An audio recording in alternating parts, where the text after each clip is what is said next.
And welcome to Cinematic Epic. I'm Adam, your game master, and we are going to have a blast. Cinematic Epic is a role-play first TTRPG, where the story is told through one of three different ways. The story that I weave with the NPCs, the world, the characters, and things like that.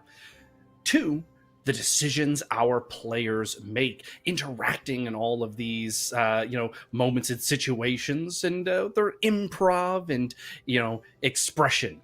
And then three, the dice themselves. What stories, what ones, what 20s, the other numbers I'm sure, but I love ones. Ones are my favorite. One of the other ways that we keep our ambiance is through tabletop audio. Tabletop audio is a fantastic resource to use whether you play online like us or at your tabletop at home. It's just a great way to have music and that soundtrack, that rich, ambience. And so you can't go wrong with it. Check it out. And if, it's been a bit. We've had a few reschedules happen. Jasmine, the player who plays Sequoia, is not going to be with us today. It is for the best. It is good news. I won't share private, family matters and whatnot, but it's a happy thing. They're with us in spirit, and they might just be with us in a few other ways too. But you'll have to wait. Hang on. But it does mean that we haven't told our story in a little bit. So a quick little recap is we are down to the final two sessions. And in our last session, the party made it back from the Twilight Vale. They were thrown into Ambervale, where much needed to be done. Lyra was able to go and interact with Anguin, trying to reattune her amulet, her crystal, that would send her soul to him to have it reverse. And it almost worked. But it has to be finalized in person. So how will that play out? Well, only time will tell.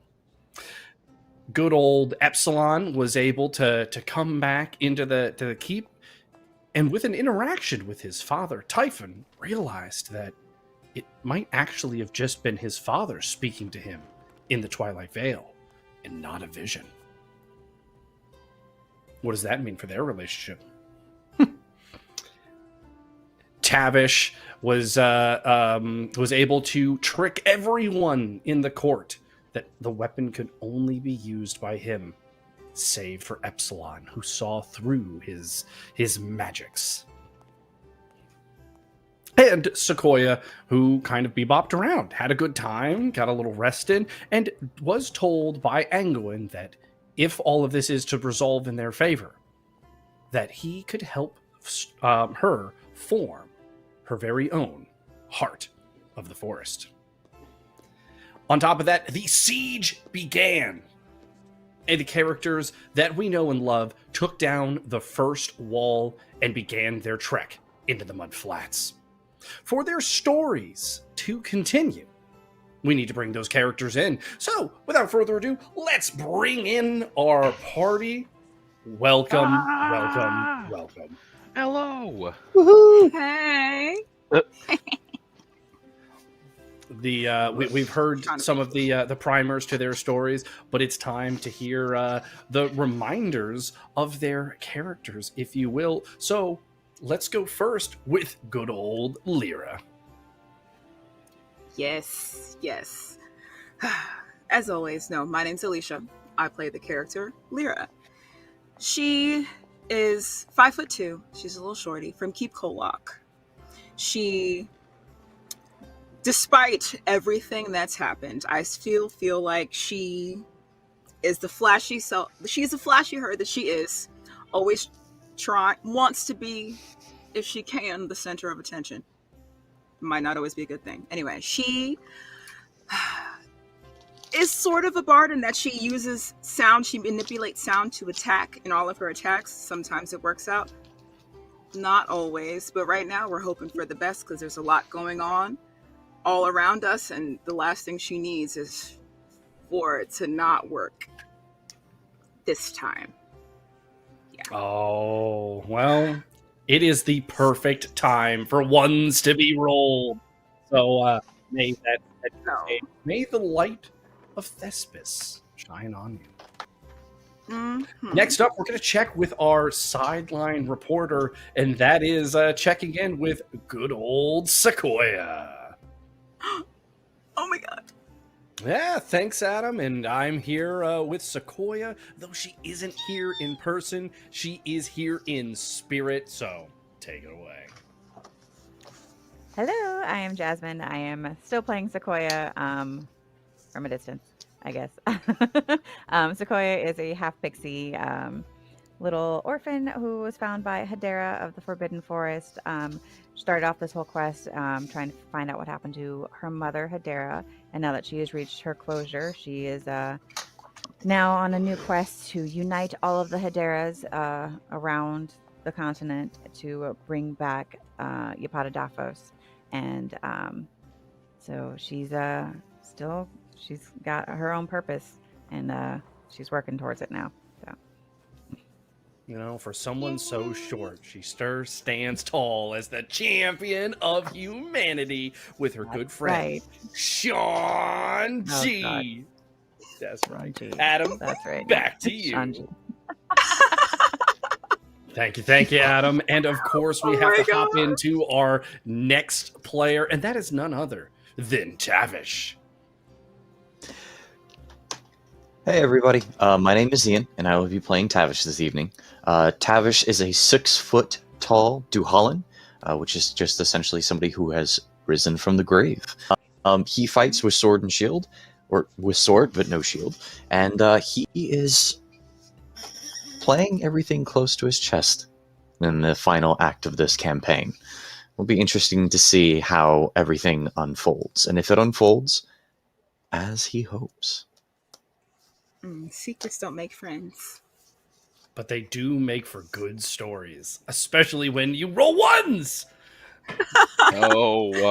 Last but not least, the grand master of rolling ones, Upsilon. Oh, nah.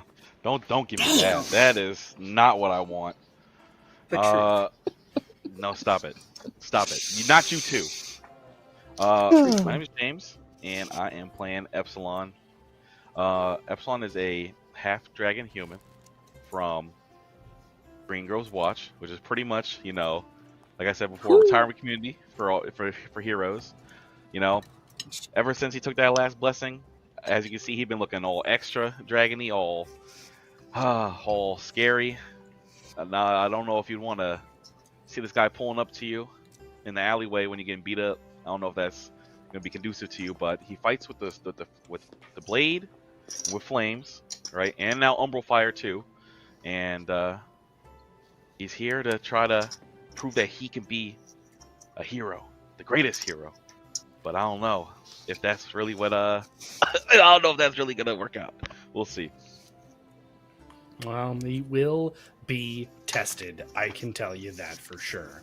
Before we get into our session today, we're going to go over some of the consumables as a little reminder for our players, the things, you know, that they still have, especially coming into such an epic episode. And that is, first off, with our cinematic tokens. Cinematic tokens, Lyra has 2 minor, 2 medium, and 1 major. Sequoia has 4 minor, 3 medium, 0 major. Tavish has 5 minor, 3 medium, 0 major. And Upsilon has 2 minor and 0 in both other categories. Going into epic tokens. Epic tokens, Lyra has 2 minor, 2 medium, 0 major. Sequoia has 5 minor and 0 in both of the other qualities. Tavish has 2 minor and 2 medium epic tokens, and 0 major. And Upsilon has 6 minor and 2 medium and 0 major tokens. 6 minor, 2 medium, 0 major for good old Upsilon. So, you know, just a few resources for each one of, you know, our players. We also have a whole heap of gold. However, you know, I don't know if you guys are going to be spending a whole lot right now. Well, actually, Sequoia has 0 gold, but Got 2 pieces. She's like, what is gold? I don't even know where I got this from.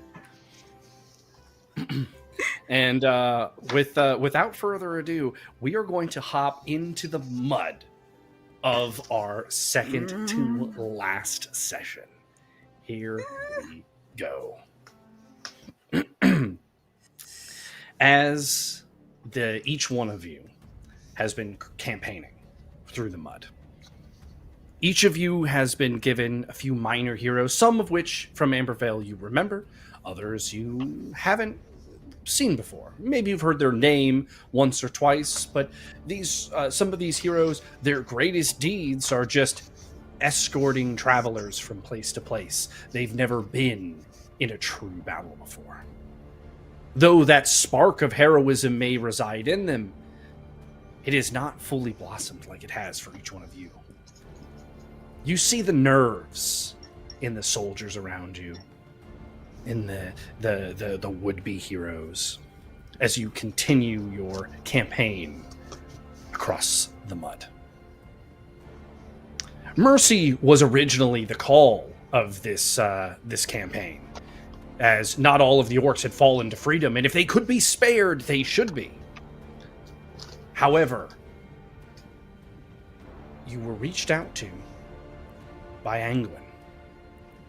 He sent a portal to each of the generals leading their forces. It was a message from the king. The king spoke. I know that mercy was to be given to the orcs if possible. However, we are not making the headway to the Mudfort that we need to. And so it is with a heavy head and sorrow in my heart that I must say, we must pick up the pace. Mercy can no longer be spared. If Upsilon is to succeed, these days will become far, far more dark. So I asked you, my generals, make haste. Make haste. Each of our party members before session were asked if they would continue with mercy, or if they would, in fact, be merciless in their conquest towards the Mudfort. And here are their decisions.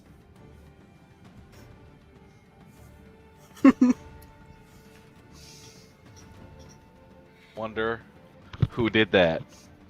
I wonder who chose. Big surprise that the person who's been racist towards orcs. Oh, big surprise! The Cape Coloc ass motherfucker going. As the crusade goes, as the crusade goes on, it is slow. It is hard fought. It is agonizing. As each one of you are rephrase. 3 out of 4 of you are moving at a slow pace. Not able to win battles decisively, trying to round up those that can be spared, having to discern those that are under the effects of freedom versus those who are just so caught up in the fervor that they are not worth saving anymore. For Lyra, your path is a little different. You lead your soldiers in, hearing that no longer the constraints of mercy are something you need to concern yourself with, and knowing the task at hand. You don't lavish in the bloodshed, but if the Fulcrum and Upsilon succeed, it will be far more a slaughter than anything that you reap out. What orcs can be spared will be spared. Those that don't give up quickly, well, they made their choice. Your force makes increased headway towards the Mudfort. Now we have to do a little rolling, though, because it wouldn't be a story if all 3 aspects weren't used. So we've got merciless, merciful, and merciful. 3 mercies, 1 merciless. So we will start off first with Lyra. and we're going to get a D20 roll plus your inspire as a leader, and a bonus 5 for being merciless. And we're going to see what this dice tells. Do I have inspire? Look. I don't think I do. You know I don't. Oh fuck! Good thing you rolled well. Look at that. I am It not was almost inspirational. 20 that time. Well, So that is an 18 with the Light of Thespis, and plus 5. Perfect. Can a pro bono rules lawyer? Does Ian need his pre rolls? Oh yes, I was about to ask that question myself. Thank you. Let's get 2 rolls for Tavish. 3. 3 rolls for Tavish. Yes. He said upgrade my shit. Hey, I get 3 and anything under. Oh That's, snap! dude, look at your shit, boy! Ooh! Look at your pocket! And the 9. And if I recall correctly, the There's 9 a jumps 14, to right? a 14 because I can't have anything less than a 14. So I got a 20, an 18, and a 14. We gonna need Look those. at that. Don't worry. It's true. It's Oh, true. Now yeah. look, James, I'm gonna need you to keep the momentum going, bruh. Listen, stop. Don't say stuff like that before the rolls come out. Don't do that. So next we will do Sequoia.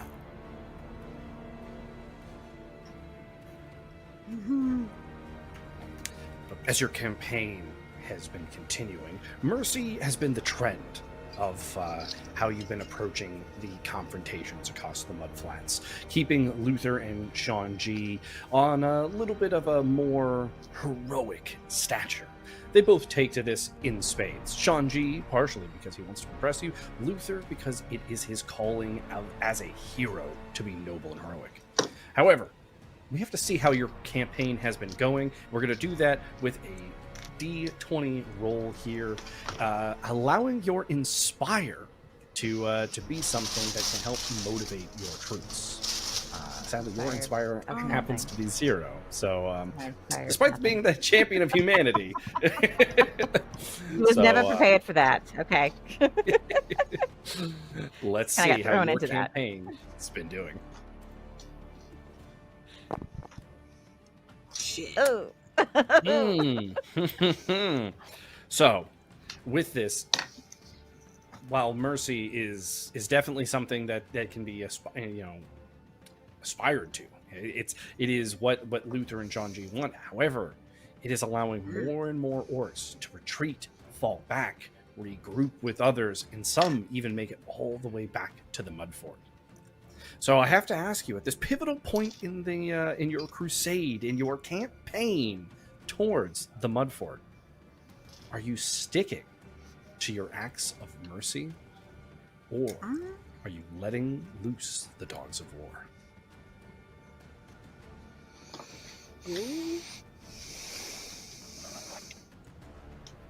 What about a big cat? Can I The call my war cat? cats of war. So Can I you call got my mercy. big cat? Have her join the fight. just a little out of the range. Okay. I was gonna say, I was like, maybe can I call her and have her come and wrangle all the orcs that are trying to get away. Okay. Do I want to stay? Do I want to stay? I still feel like I've got that little gnawing voice inside of me of the Hedera going, just freaking kill them, just kill them all. Time is of the essence, but is it more important to to get there at all costs, or stay true to the title champion of humanity? It's part of the job. I think I want to still stick it out a little bit with the mercy to hopefully pick up a little bit better, maybe. Perfect. And let's we're gonna get our second roll for the second half of our campaign to see if it was all worth it. did mercy pay off? Please. Mm-mm. Please. I could use it. Please. Okay. Eh. Okay. Yes. That is so much better. That is so much better. For your part of the crusade, your second leg, as you kept pushing further and further in, word made it to each of the resistance areas, the trenches, or the little forts, or the towns, anything that was along your path to the Mudfort, was met with very little resistance. In fact, often the orcs would either have already left or would surrender as you arrived. Word spreading that mercy flows from this battle group. Unlike some of the more savage ones to the east and the west, this group, led by Sequoia, a name that you hear the orcs say even before you greet them or meet with them as they surrender, your name having traveled across the mudflats. A champion of the orcs. Yes.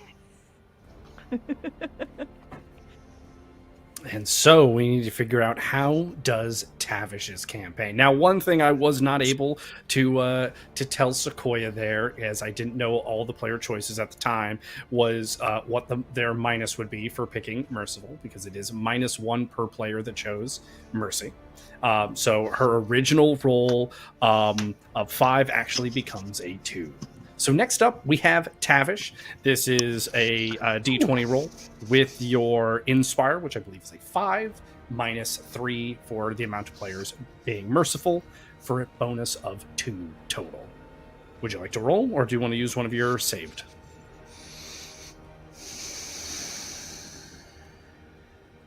I have a feeling I'm going to need those saved for later, so I will risk a roll.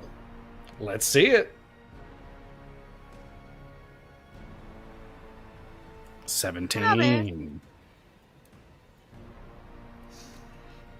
And let's get Upsilon's roll. I believe you have a 0 in Inspire, and so we're just -3.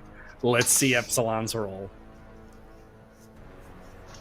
That's okay. I have a 0 in Inspire too. It's one of the few charisma skills I ain't got nothing in.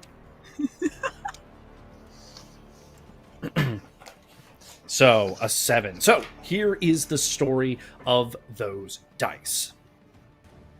Of the battle groups that are choosing Mercy, the Sequoias, Tavishes, and Epsilons moving up the battle frontier, you find yourselves, for the most part, slowed. Tavish, would you, seeing the pace that the other battle groups are moving at, again, you don't know whose battle group they are necessarily. It's not like you can just look over and see them. They are miles apart.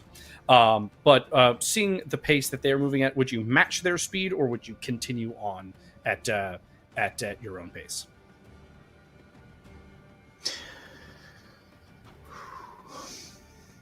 Tavish would probably continue on at his own pace, knowing that if he tries to hurry it up, his troops may become fatigued and less able to handle the challenges that they face.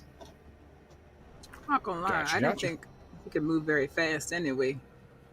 Wow. Slopping through the mud. So It's like heavy.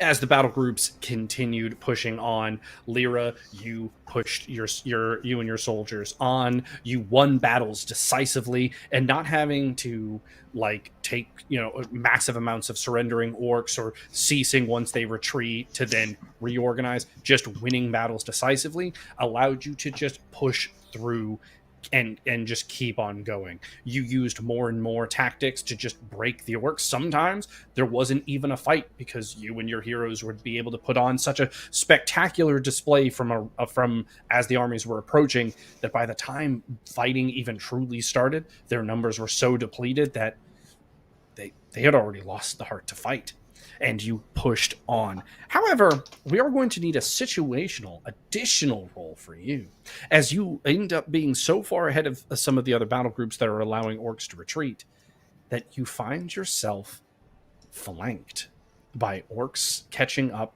moving in the same direction as you. So we're going to see, how does your battle group deal with additional orcs from multiple sides?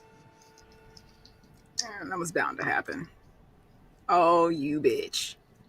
So that is an 8, because you do have the Light of Thespis. So, Do I still get +5 or no? no, you do not get a +5 for this one. Okay. You find yourself at one of the key battles as you're moving up. The Mudfort you imagined is maybe only a couple more marches away from like in sight. Like you'd be able to set up camp and begin the siege. At this point though, you started to look around and be like, where are the rest of the battle groups? You see some other ones like pushing up the flanks. Based on some of the attacks you can see from a distance, you would imagine at least one of them is probably Aegis's or maybe Anguin. It's a flashy display from ranged. It's hard to truly tell. You come across a town. It's one of the last bastions on your way to the Mudfort. You take your normal tactics, you meet them head on, you put out a display from your own abilities, breaking some of them right off the bat. But then, orc horns, but not from the town that you're sieging, from behind. Your forces are surrounded. This charge comes devastating in, but you can't get to a spot where you could cast your spell in towards this at all. So it is an unbroken charge slamming into the rear of your battle formation. Soldiers do their best to fight. However, you find yourself in a brawl in the mud. And all of the tactics, everything that was told to you about orcs is the one thing you don't want, is a brawl in the mud. It's where they excel. Their cunning battle tactics. Your forces are decimated. Of the 250 soldiers that you started your campaign with, 84 is the remainder after the battle. Three minor heroes are lost. And Miles Maceborn Duncan, who was your right hand hero, is badly injured. He continues on his fight, but his Matilda is more a cane now for him rather than a weapon. Matilda. You make it to the Mudfort, but your force is anything but ready to fight. Your soldiers are exhausted, weapons broken, shields dented and rent beyond use, and again, your forces are, heavily depleted. Mm-hmm. Let's check in with the rest of our party. Well, But shit. As each of you continues pushing on, your bitches left me. as your battle groups continue pushing on, now is the time where we will get the second leg roll of your venture. For Tavish and Upsilon, we'll get their rolls.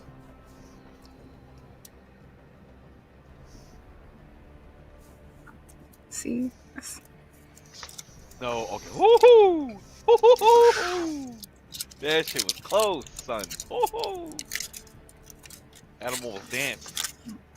It'd have been just me making it over there, and I'd have been hurt. Shit. I'm hurt because I'm rolling with a bunch of bitches.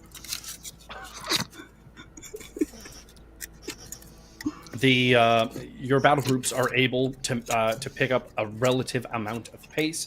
However, there is still only so much you can do with so many captives in tow. You do make what progress you can. You hand off those that you can to smaller parties or different battle groups that aren't making their way fully to the Mudfort. Your progress, though, runs late.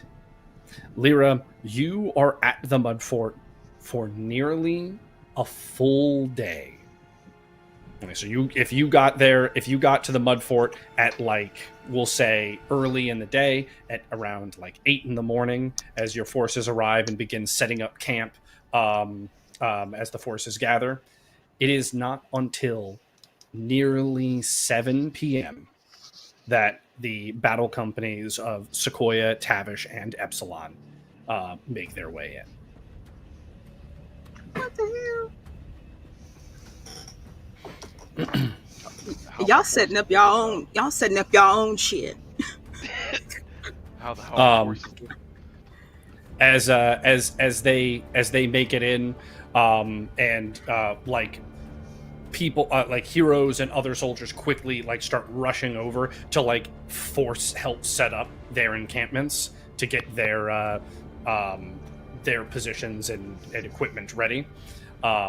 Their forces are largely untouched, with Tavish having, with his rolls, no casualties in his group, with Sequoia having around 40 casualties in her group, and Epsilon having 70 something. My mash that's all.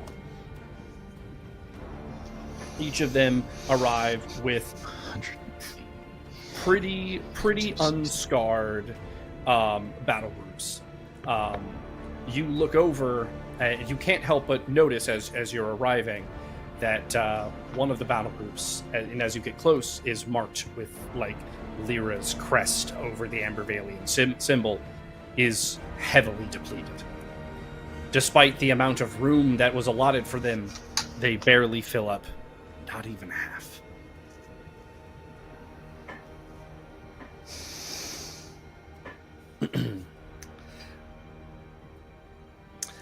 For the first time in days, but with how the days have been spent and how long they were, it really feels almost like weeks.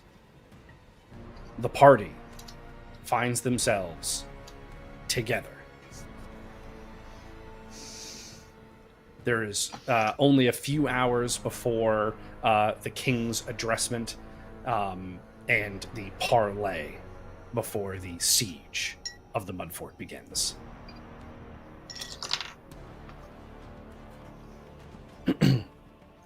Aye. That's it. Sorry for taking so long, Lyra, but I couldn't just cut down these orcs like that. And that's okay, because the orcs you let go cut us down instead. I don't know where your battle group I don't was. know if that but I don't know if that makes you feel any I think better. my group was but that's somewhere what over happened. there. We were way over there. I don't know if it was my orcs that did that. It doesn't matter how far you were. When they fled, they caught up with us. Narratively speaking, I'm going to say that it, with the amount of time Lyra has been here, it was easy for her to look up the battle group's map to determine like where these orcs would have come from, as they like the marching orders should have been that no one's getting flanked like that, and it is easy discernment for her to go like these have to have been from this section of battle groups, which would be your 3 battle groups.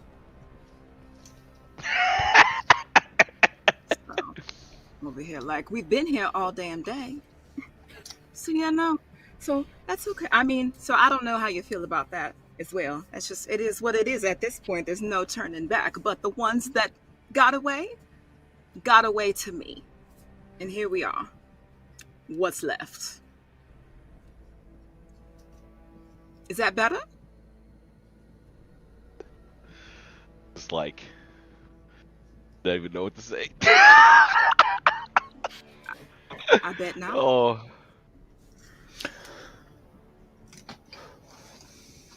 So thank you for that. Tavish, you don't got nothing to say? I look over at him. You rush forward and you move too fast. A shield can only protect you if you stand close to it, lass. You move too We slow. couldn't protect you. You moved too quickly. I don't think so. He said we had to get there. I got there. It took you all Aye. day. Tavish points at the entirety of her battle group and look what it cost you to get here early. When you could have saved more Yeah. lives if you were a little slower. Mm, Smooth Slow's is not slow. Slow doesn't really work for me. I bet their wives will be appreciative by that knowledge. Yeah, well. You know, I personally, I suppose, feel that getting here quicker and being able to possibly stop what's going on here. You know, Upsilon. Do you remember him? Do you remember? You remember your brother? Do you remember? That's why we're here. If we all tried to move quicker to get here, that was the main goal. If we did it as a group, it would have probably worked out. I'm dead. But y'all were I'm like, dead. you decided, you know what? It's okay. He might be able to.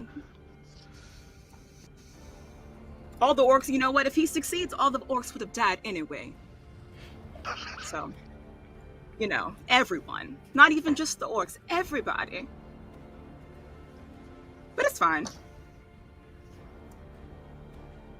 It's cool. Take your time. Because a few of the orcs are more important than the entire realm. Yes.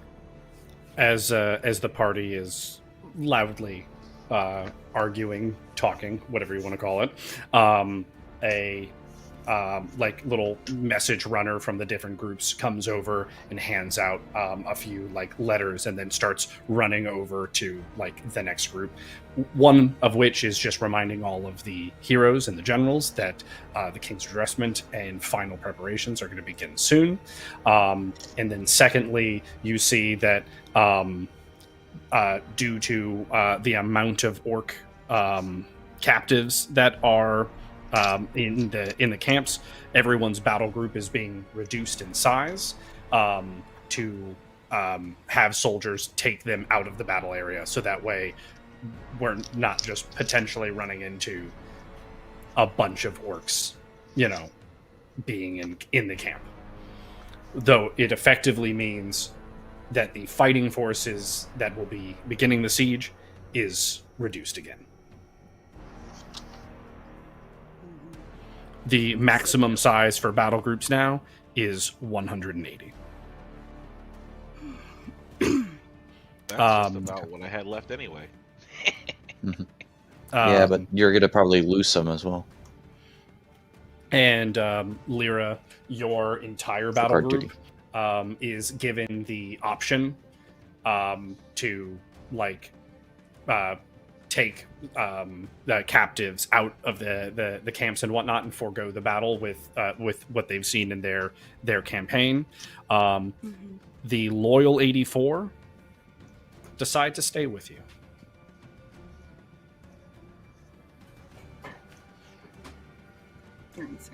He said Could have hardened up them soldiers in one campaign. Said he was worried about their wives. Their wives will no longer be living if this shit goes down. They won't have nothing to worry about.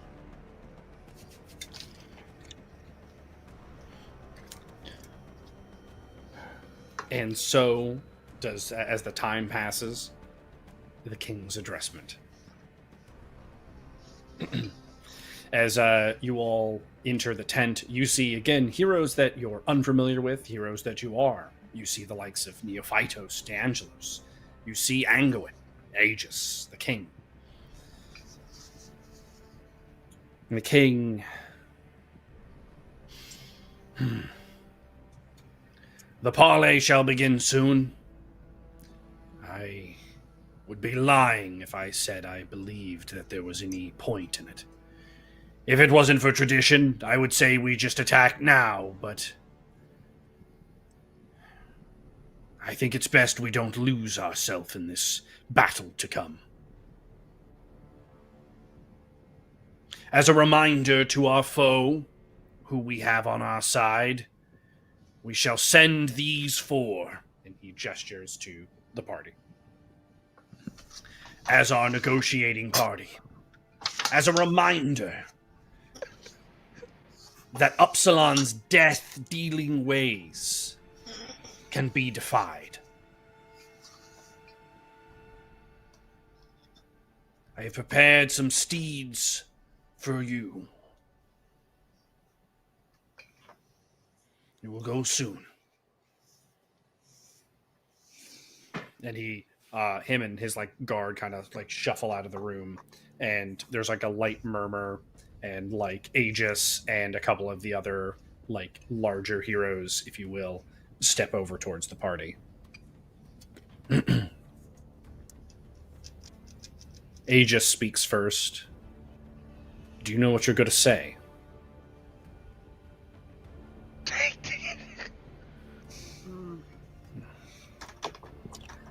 Honestly, it's probably best I don't say much at all. These circumstances, these situations, I tend to defer to Tavish. I believe the smart move would be the unconditional surrender, as well as the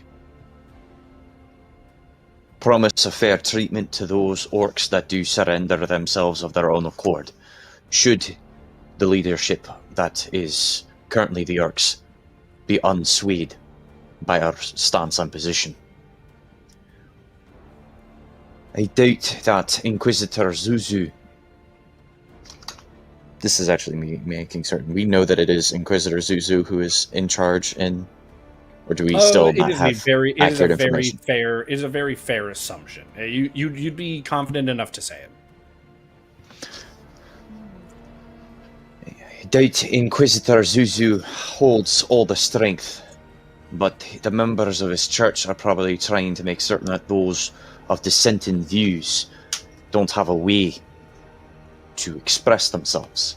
We must give them a manner in which they can escape, weakening their number and making certain that the defenses of the city are not shut tight. I agree with your words, Tavish. And Epsilon, I think it's best you don't lose your tongue. It is your brother we're speaking to. But when hearing of that again, he just looks kind of sour, just like. Okay, I would say don't lose your tongue, but don't lose your head and lose your temper. Remember why we're here. The honor guard open up the tent and lead you all to your steeds, where you begin riding out. It's just Does that work in mud? Right? No, that's what I was confused about. I'm like, the horses run in mud? I said that. I was like, what? Especially trained horses. It is the. You could definitely tell. These are being around these steeds. These aren't just horses. You're not wrong. These are the horses of heroes. These are steeds of great of great deeds themselves. Each of them has their own stories, their own story to tell. In fact, these would be the type of horses, steeds, or animals that would not be would not be Epsilon. You have seen such creatures be granted retirement in the Green Groves Watch. I feel like when we seen the horses, Epsilon was just like, oh, he's just looking around the horse, is just understands exactly what he's seeing, just magnificent, just lift up the leg, just look at these muscles. Unhand that horse. You understand? These. Oh, only. I understand. Even the horse looks uncomfortable. Please let it go. As you ride out, you get into the shadow of the Mudfort. Its walls topped with archers, crossbowmen, catapults, all manner of weapons. Its gate blockaded by soldiers and cut out slops. You see, even as they stand there, they're still just shoveling out mud as every time they shovel and throw it somewhere, more mud seeps into their holes, into their battle groups. But the army remains. It briefly splits as 4 riders begin making their way towards you. Oh. You stand, but maybe 5 feet apart on horseback to this other party. They undo their hoods, and the 4 that stand before you on horseback as well are Sigma, Gabriel of the Shrouded Whispers, his gluttony in tow, his Hedera, and none other than Chimera. Oh, shit.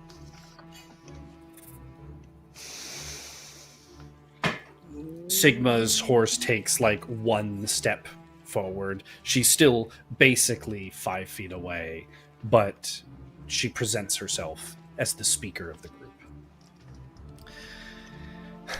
And to whom of this sorry lot am I doing pleasantries with?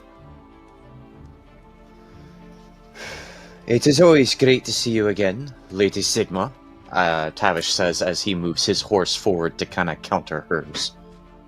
Yeah, so like again, you're not like actually stepping forward, but you're but like a half positioning self, Yeah. half step in front of everybody else. It is great to see such a manner of miscreants be brought to toe under your tongue. So, let's hear it. What are your offerings? The terms are simple. An unconditional surrender, with sanction being given to those who are willing to divulge themselves from you, whether or not they're there by your choice or their own. You had me at unconditional surrender, but that's because I thought you were offering it, not requesting it. I don't quite see how those who are surrounded and about to be besieged have any sort of delusion that a siege won't dwindle your resources faster than ours. We both know, or maybe we don't. How strategic are you, Sigma? I don't quite remember hearing you leading anything, only being led. Can you maintain an army? Who needs Do you know what to it maintain takes? an army?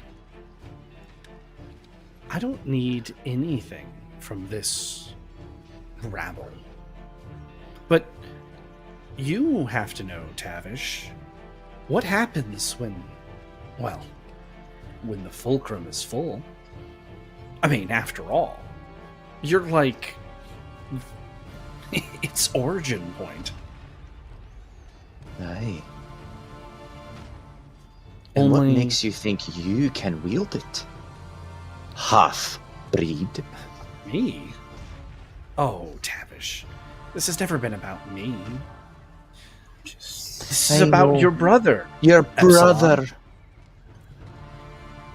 Our brother, Upsilon. He's right up there. And she gestures, and though none of you can see him specifically, at one of the highest points in the Mudfort, you can feel Upsilon's power. And to each of your own dismays, the version of him you fought in the prison feels but a fraction of what he now wields. And it seems to be growing ever still.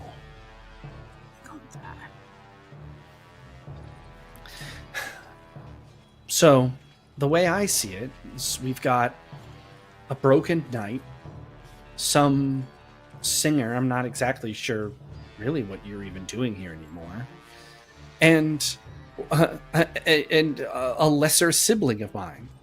Oh, I almost didn't see you back there with how irrelevant you are, Sequoia. Oh, what a joke. It's so funny to see how siblings still couldn't hold have on said to that their myself. bigger brothers. Really? It's funny for you because you normally are the one talking a lot, and now you have nothing better to say. Letting someone else talk for you. That's okay. Ha! Well, I guess I can say I've learned patience after the Twilight Veil. Patience. That's an interesting thing as well. Now, it's not like your whole party, even that oaf over there, could really stop me anyway. And soon, and he looks over your shoulder back towards the lines in Ambervale, I'm going to have that one because he means something to me now. And you can trace his eyes back, though you know who he's looking at, even without turning around yourself. He's talking about No. Shanji. Mm-hmm. No, you won't. Mm-mm. I'll kill you myself. Oh, Oh, there's a bitch. little fight in her after all. You've taken one Gabriel from me. You're not going to take another. Mm. I'm going to take them all. You can go to Every shit. last one. Till they're in here with me. I'll kill you first. I guess we'll see. Not much negotiating here, is there, Sigma? I don't really think there's much need for negotiating. After all, Tavish spoke to my leadership qualities. Why do I need to lead when orc leadership is right here? And they fully endorse us. Up on the wall where she gestures, you see Garrock and Palumbi in shackles, and they're like being forced to the front of the wall. And bags are slipped up to their face. And they struggle, and they struggle, and then they fall docile. And then Garrock, his shackles are undone. He's handed an axe, and he screams, "Let them come! In Zuzu and Upsilon's name we fight! Zuzu, Zuzu, Zuzu, Zuzu!" And soon, you see it's a ripple effect down the walls. And some of the orcs, yes, they are indoctrinated through freedom, but others begin to chant alongside their leader. Their leadership has spoken. Screams, roaring, as the orcs are ready for war. Freedom's become like the white hand of Saruman.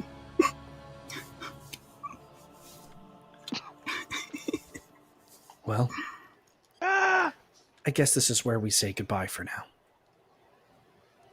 Good luck.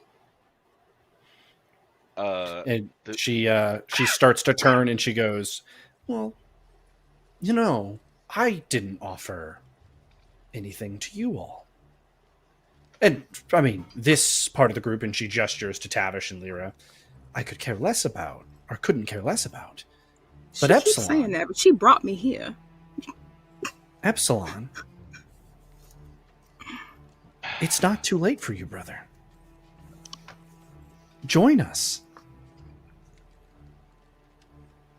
When I look at Sigma, is this just her, or is this something from the calling? You definitely can tell she is responding to the calling. But your best assessment would be that she's responding to the calling in the way that Ace is responding to yours, not the way that Colbjorn was before. Yeah, that's what I figured.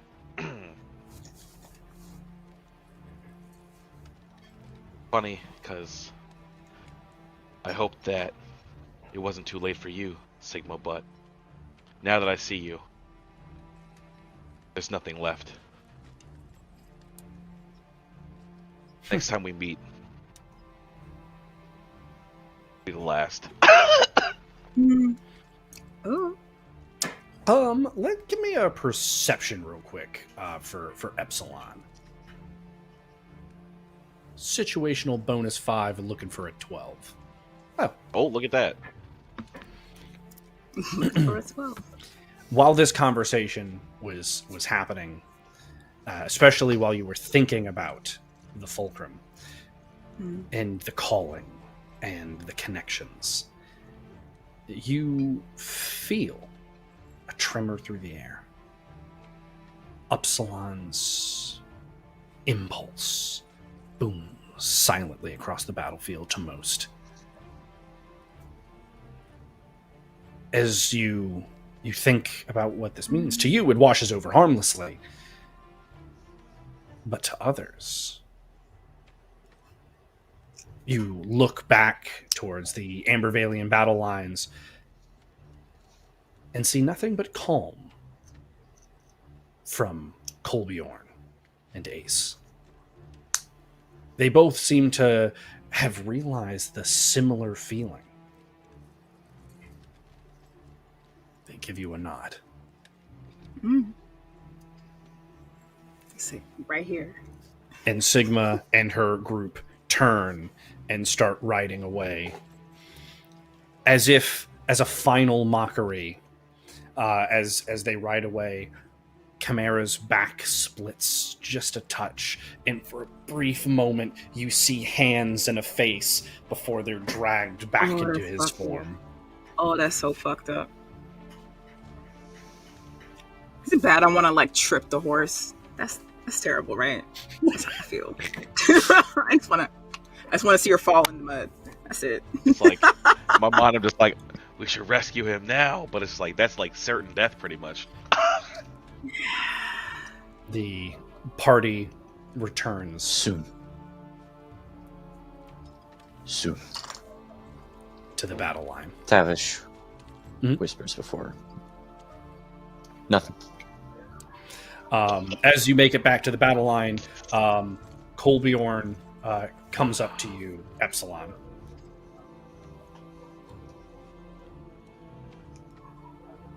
If I had not seen what you're willing to do for those that follow. And he looks over his shoulder towards where Ace is, and Ace is prepping for battle like, oh yeah!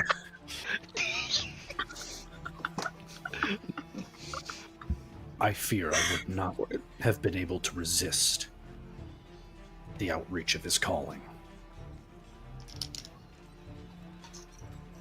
I fight with you, brother. I was thinking about the same thing. I clasp his arm. Oh, You're your own man, now and always. And I have you to thank.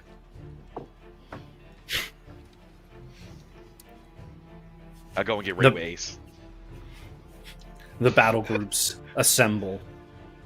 The soldiers all rank up in lines behind each of their generals. Your battle groups are all positioned next to each other, so your own synergies can be united on this, the most important of battles to come. The king steps forward. In this final battle, we must lay low. This city, this Mudfort must fall. But it is not the battle that we care about. It is Tavish. Tavish possesses the one weapon that we need. He represents our one true hope. So I ask each and every one of you, every last soldier of Ambervale, will you join me in a pledge? I would lay my life low if it meant that Tavish could take but one step forward in pursuit of stopping this foe. you're gonna die, y'all. I'm not even thinking that. It sounds like this man proclaiming him king almost. But he just done circled right back around to the top. So I ask you, heroes, soldiers, fighters, warriors of Ambervale, will you die with me to preserve another day? For Ambervale! For the Everybody's like, world! Ah! and they're all like, uh-huh. They're all back there getting hype. As the king like rides back to the battle lines and past it, he does walk through your battle groups, and he does look at Tavish. All of our hopes, everything we have, is going to be for you. Wield it well. Do not be so quick to throw your life away. Kill first to live. He won't let us die.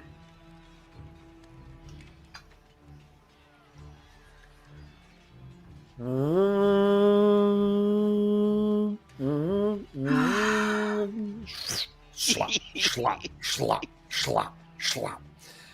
As the forces collide for the first time in the mud. We're going to get a quick 4 roll, one for each of our party members, representing how the front ranks are determined. It's just a miscellaneous d20 for each one of our party members. Still Inspire, so really it's just +5 because Tavish is the only one that has that, and +1 for the Light of Thespis for Lyra's roll. Damn, I rolled 8 deuce. A deuce. So let's see here, 22, 33, 35, 41. Oh, you're adding them all together? As your battle lines meet the front ranks of orcs, you start fighting your way through, and there are aspects that are a little slow at first. Upsilon, at first, as the battle lines are coming in, you're throwing fireballs just willy-nilly. It's easy. They're out there. There's nothing to worry about. But then once the fighting becomes intense, you find yourself still slaying orcs, but you're relying on your melee combat, no longer your crowd clearing capabilities, as it feels too dangerous. It feels too close. Tavish, you and your forces begin pushing forward. The only group that keeps up with you is Lyra and her loyal 84, as they continue fighting alongside, pressing closer and closer to the gate. The feeling that it's too easy sinks in just a moment too late. As the battle groups of Ambervale push into the point where the forces that defend the gate of the Mudfort would be truly trapped in, totally cut off, and easy pickings. You knew you were going to start taking their archer fire. But all of a sudden, soldiers of Ambervale start sinking into the mud, almost if torn away. As you look around, there seems to be small slithering little creatures in the mud. Your forces begin to start fighting in this crazy brawl as these small Draculin-like creatures jump out from the mud, start to scamper, climb and claw their way all around. And just as your soldiers begin to be able to fight back versus these mud-dwelling little lizards, they just start to fly away. You better set them on fire. No real wings.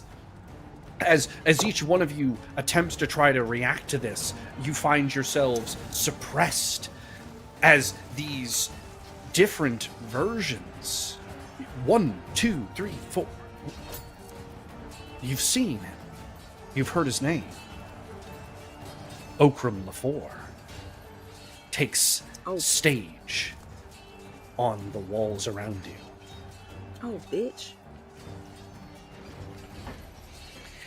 One version of him sings, giving flight to all of the Draculins. Lyra, you know this song all too well. It is Valkyrie's song. One version of Fulcrum just stands there, casting spells to counter and keep magic in check, making Epsilon's ability to try to deal with these winged threats far more difficult, though he still is able to slip some spells through. The force of Ambervale, though, are now embattled on too many sides. Arrows, catapults, siege equipment rain down upon them, with now aerial Draculans encircling them from all sides. How could this battle get any worse? This, the most important battle of these days, and already the heroes are encircled. Well, I think we take a 5-minute break before figuring out how it could get any worse. So we will see you on the other side of this 5-minute break.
Hello, hello. I am Adam, your game master, and this is Cinematic Epic. That was our 5-minute break. We get to take a little bit of a deep breath, but a quick recap to catch you up just in case you're just now joining us.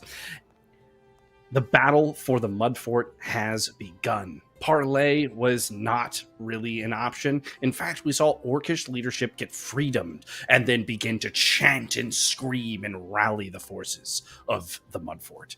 As the Ambervalian forces pushed in, gallantly trying to save the day and stop Upsilon, they found themselves making great progress.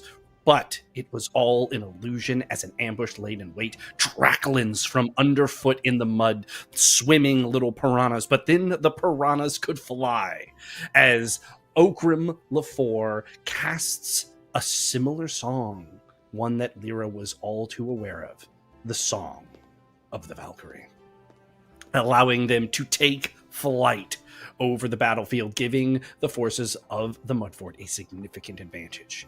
The heroes continue to fight with all of their might, but it does not seem that great. The situation is dire, and there's only one way to figure out if they will make it through, and that is to bring them all back in.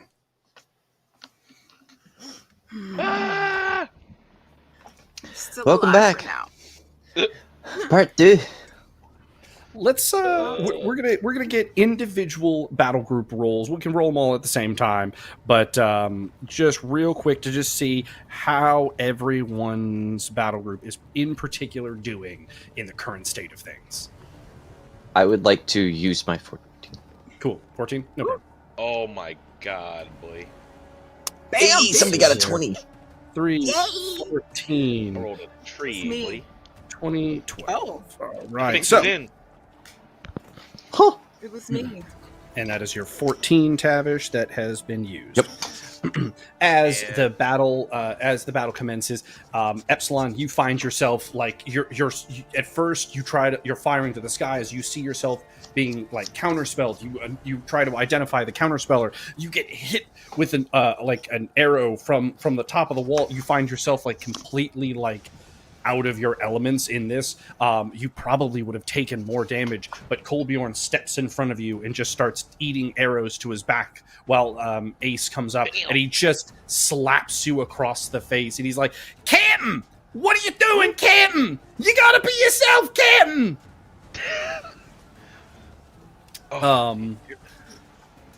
For Sequoia, her battle group fights decently. She just keeps using the mud to like create weird slips and slides as she allows for her forces to try to gain their own footing. Tavish, you're able to keep your forces moving forward steadily, and you like look back to Epsilon and you're like, what are you doing? Come on! And you go to look to your left, figuring you'd have to say the same thing. But you see that Lyra's battle group is ahead of yours as they continue pushing up the battlefield, though her eyes seem locked on an Fulcrum in the distance. Not one of the ones that are just on the wall, but the one that sings a song that means nothing to you, but you can tell by her face means everything to her. Despite all of this effort, though, in your stomach, you can feel this is not the way this fight can be won. Even with, the occasional explosions in the distance from Aegis or the spells of Anguin, something is renewing their forces. Draclins retreat behind the walls only to come out moments later, fully healed, restored, and ready to fight more. The walls prove themselves indomitable. This fight is already over.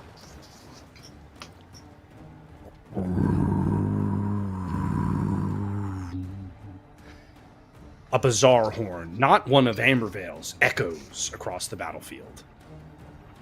Far in the distance, you look back and over a muddy dune rolls what can only be described as a weapon of annihilation. Oh my god. On its top are not flags of Ambervale, though. And despite its distance, his silhouette is undeniable. Oh, no. Vice. I and knew it. Vito have Fucking come. Vito shows. Oh, shit. Oh my god. But is he Fine. with us? I'll do it myself. Let freedom fall. And he hops off the top of his cannon, and it fires. The battlefield seems to silence in the wake of its of like the shockwave of its firing. A cannonball of some form of physical and arcane design goes flying straight through one of the walls of the Mudfort with such speed that it clearly continues into the city. You see like just a chain of explosions as this wrecking ball has just obliterated. The cannon itself seems to have nearly destroyed itself in its firing, but there is a hole in the wall.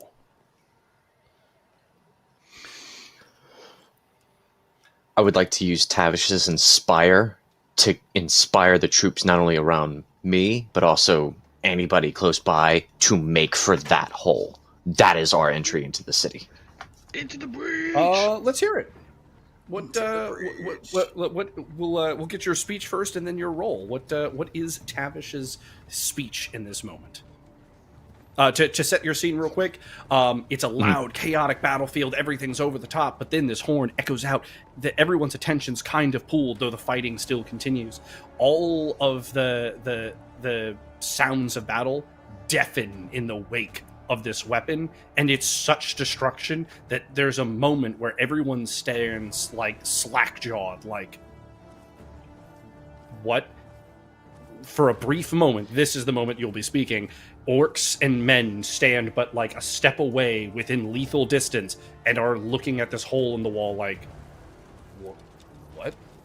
And now Tavish. Soldiers of Ambervale, take heart!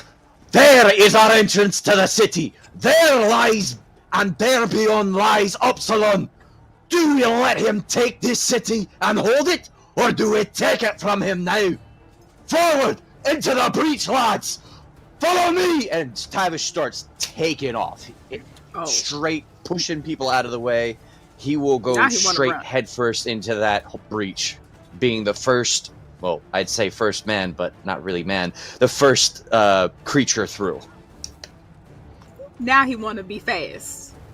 With that, I always so want let's to be get speed. let's get the roll for that I inspire. will go ahead and drop that 18. Dropping the 18. Damn! He's like, look here. I'm Got not money to playing blow. today. If he wasn't Vito, I'd be You're, like, it's real quick, Gandalf, and this is You are Inspire 5, correct? Yes, 5. Yeah, perfect. So, That is correct. I'm Inspire 5. I ain't inspiring. perfect. So, I didn't take no points. Of I inspire. inspire with my actions. as Tavish takes off, one of the heroes in a nearby battle group, none other than Dawn and Russ. Do they? I didn't actually fight. Russ is like, I gotta make sure everyone else knows what he's doing. And he's like, I got this. God legs. And starts sprinting to different battle groups with his in fact god legs, spreading the word of Tavish's mission, carrying forth where the most important hero is going. Battle group flags and like different versions of like battlefield tactics to explain where people are going are used. And quickly, Lyra and Upsilon realize that they are being told that they should follow Tavish into the breach. Sequoia alone will stay at the gate and manage it here. Okay. I'm assuming it's just because she's not actually here, but that does not sound very smart at all. What's that mean? I'm the You're champion this of big, humanity. baby. You're this big, baby, and they are very large. All I'm saying is it takes 3 of you to go take the gate. I mean, it Oh, didn't. there. Go. Stay safe, Sequoia. Step on her. That boy. As the 3 of you push over to the gate, I'm not actually even going to have you roll to try to make it over there. With Tavish's inspiration, the first of its of the 23's bonus will be that in this like moment, as Tavish is able to push through and begin going, that the whole lot your whole battle groups are all able to follow in tow. Lyra, since you were a little bit ahead of Tavish, it's easy for you to cut right in and follow his battle group in. And Upsilon was so far behind, it was easy enough for him to go, oh, we're going this way now? I had barely taken a step forward. As each of you make it to the break in the wall and begin to fight through and battle through these orcs, I am again going to need a miscellaneous roll real quick before we start true initiative-based combat to see how you push through this gap. So our last of the miscellaneous. Oh my god, I almost rolled. Fuck me. Your group gets there in time, and you're like kind of like halfway into the city. It's but like a step more as you begin to like start this fighting, and then a snort of arcane and flame comes blooming through the destroyed buildings, and a wing beat. You had heard of the dragon that laid low Keep Kolak, but now to stand in a gap of stone and mud before the beast itself.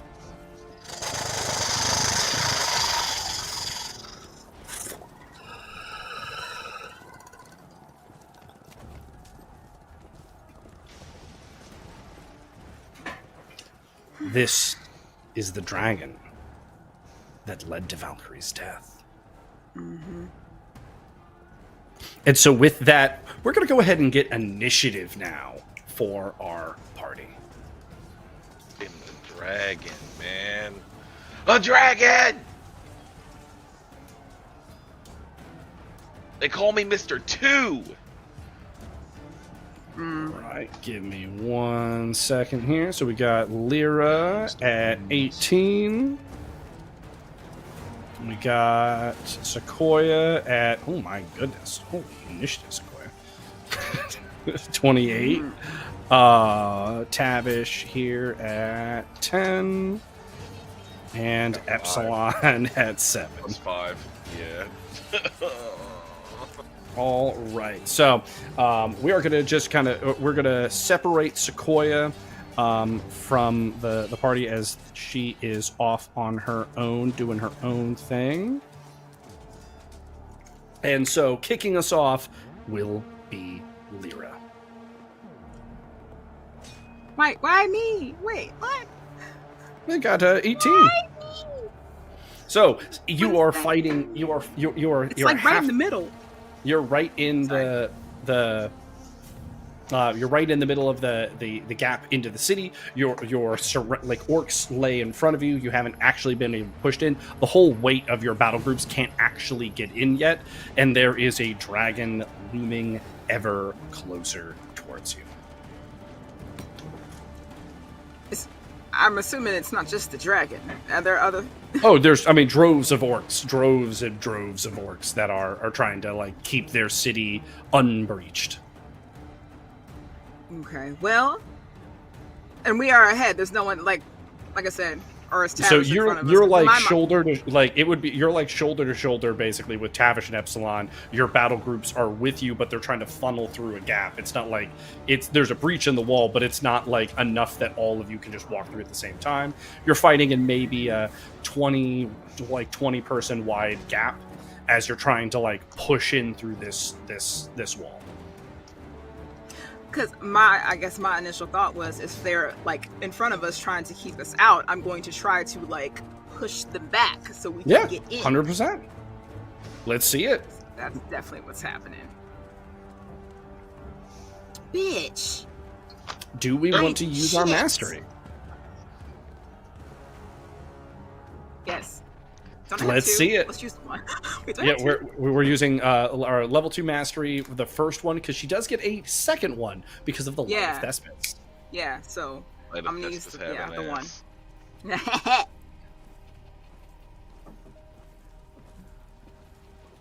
Okay, that's way better than 3. You're able to send out a shockwave. Was this meant to be lethal or non-lethal? At this point, does it matter? If they die, they die. So I'll take that as lethal.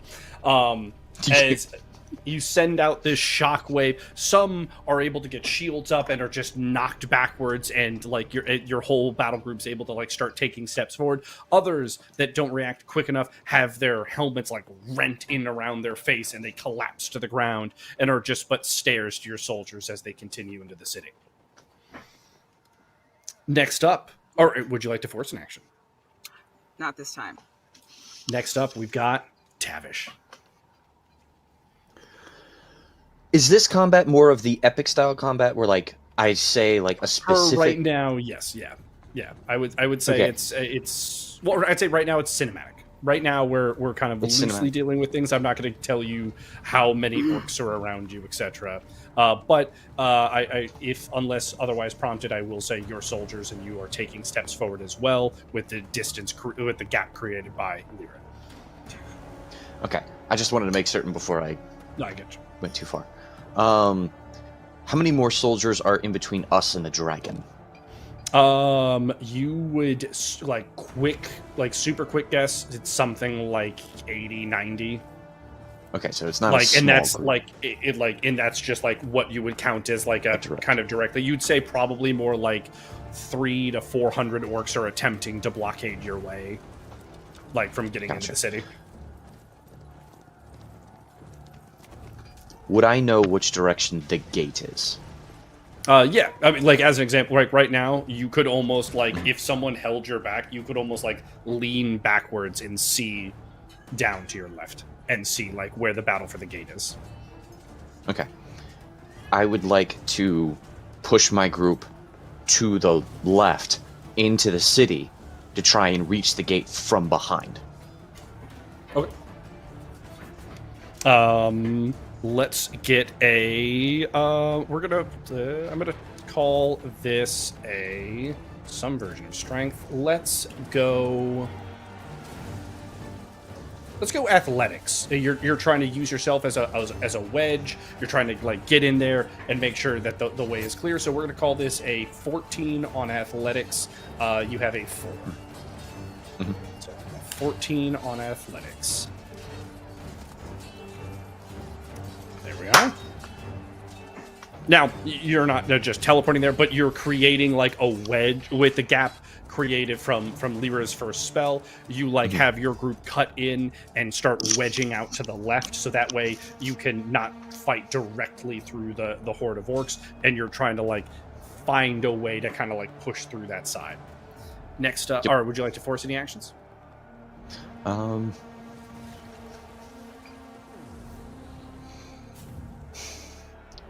Let us try. I think I will try it. I think I will attempt to use this wild magic that I have. And it's more for creating disruption and chaos within the city of, like, trying to make a building fall, so that way a street that they would march down to attack me is now collapsed. All right. So, to make a cast first, we are going to have to... we're going to have to make an arcane check. We're going to count this as a, or not an arcane check, a casting check. So you're going to be rolling on your wild. And we're going to count this as a non-combat for the purposes of this roll. And the number to beat is a 14. Okay. 20. Hey. Now, I bet you wish that was actually for your casting. Yes, Yeah! just a little bit. As you begin to try to manipulate the magics, you feel like just this weird, like dancing song try to rip this, like, your concentration and the spell away from you, but you're able to focus and continue the roll, and so you will get to force your action and attempt to sow some wild. Let's see it. 10. Where? Whether by your direct intervention or by just the nature of a city under siege, there's a lot of destruction, though it does seem as if some of the destruction is falling more towards orcs in your path currently. Cool. I'll take that. Next up, we've got Upsilon. So Upsilon currently, unless otherwise stated, you are pushing forward through the gap. You have a slight, maybe 10-foot barrier between you and combatants right now, and a dragon looming towards you. Like I said, about 90 orcs in a direct line between you and the dragon, probably somewhere in the 400 to 500s in general around here. All right. Is and they kind of Tavish kind of went off towards the left. Yeah, so Tavish's group is like pushing, like right now Lyra kind of sits in the center as Tavish's battle group is cutting across hers, moving towards the left. So I'm gonna move to fill in the right, but also I want to see if there's anywhere like up high I could get in that direction, basically. I mean, you could make your way on top of the walls, though there are orcs there. Is that effective? How far is the wall from like the dragon? You are fighting in the gap of the wall currently, like of the ruined wall. So you could like reach your hand out and touch part of the wall. I guess I'm just thinking. Well, okay. Well, and with the whole thing with the Fulcrums, that's not like a physical Fulcrum, right? That's like a magical looking type thing, or is it like literally it's a dude up there that looks like Fulcrum again also? It's a dude up there that looks like Fulcrum. You had heard rumors of his time in Ambervale that Fulcrum seemed to be in many places at once. All right, well, the fuck he was. I think I'll be veering to the right, and I'm gonna try to make a way towards some way to go up the wall. Okay. Let's get a athletics check for you as well.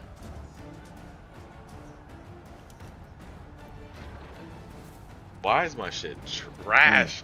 This dice. You find yourself like you keep kind of looking at this pure draconic form looming in front of you. And then next to it lands this bright blue drake. I knew it. I knew it. And I don't know him, so I can kill him.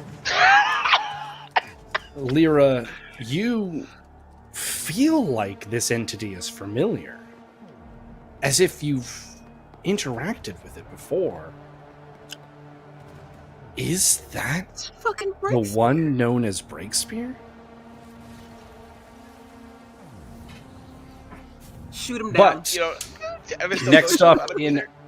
next up in our turn order is Sequoia. Oh, With the no. forces pushing more and more into the gap into the Mudfort. You no longer can even see your friends, your party members around the breakpoint. They've pushed too far in. You have to make it to the gate and take it down. Archers are still firing from the top of the walls. Men, women, heroes are desperately trying to protect themselves while making progress to the gates. But in your way stands an orcish battle group.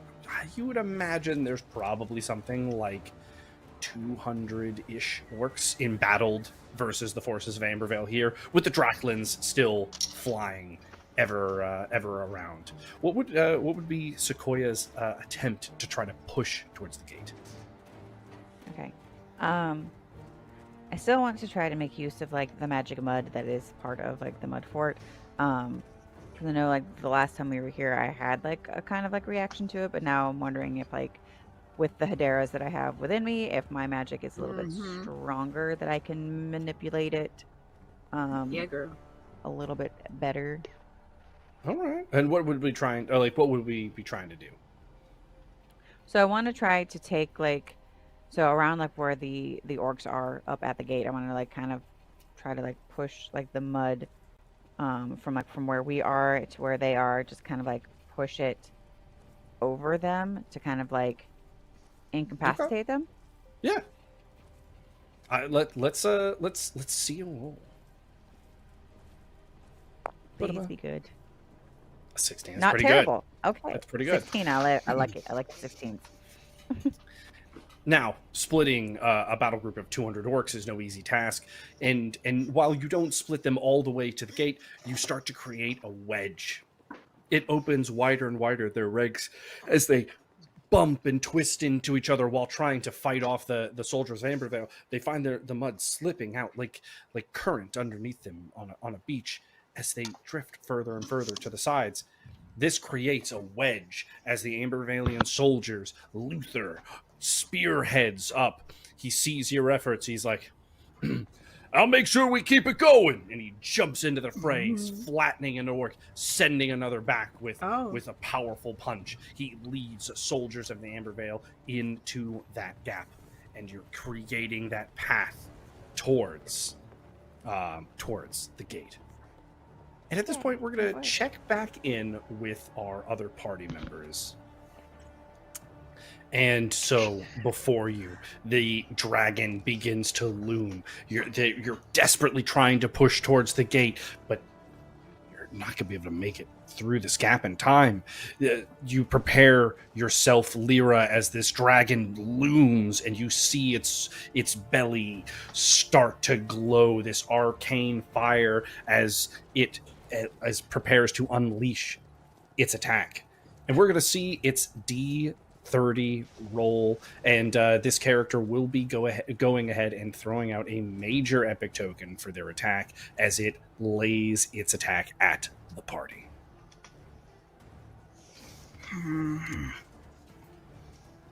Oh, That is not terrible. An 11 is not the worst roll for all of you. However, it is still a major epic token. The blast comes flying in, and then it stops just before each one of you. Tavish, you specifically. Aegis lands in front of you, shield in tow, taking the brunt of the attack, making sure that you're good behind him. And behind you, he speaks out. My life for an inch, huh? oh, but he can't die.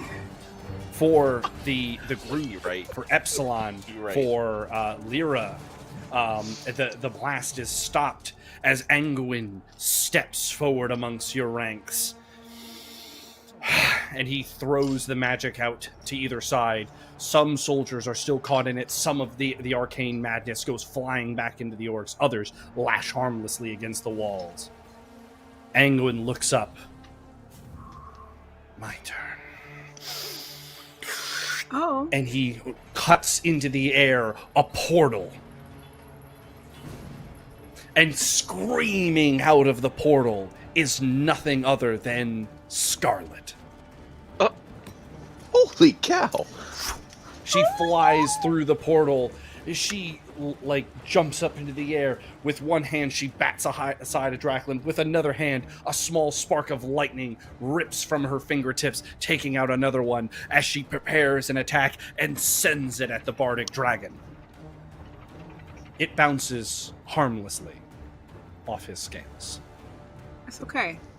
We're gonna keep trying. The dragon looks at towards Anguin and snorts. And as he begins to laugh, a blast of arcane, raw in its power, comes ripping through the portal.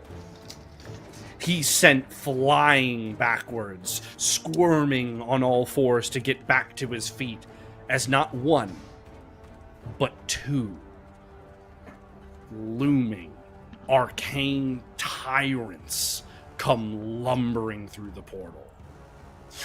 Oh, Bruh. Got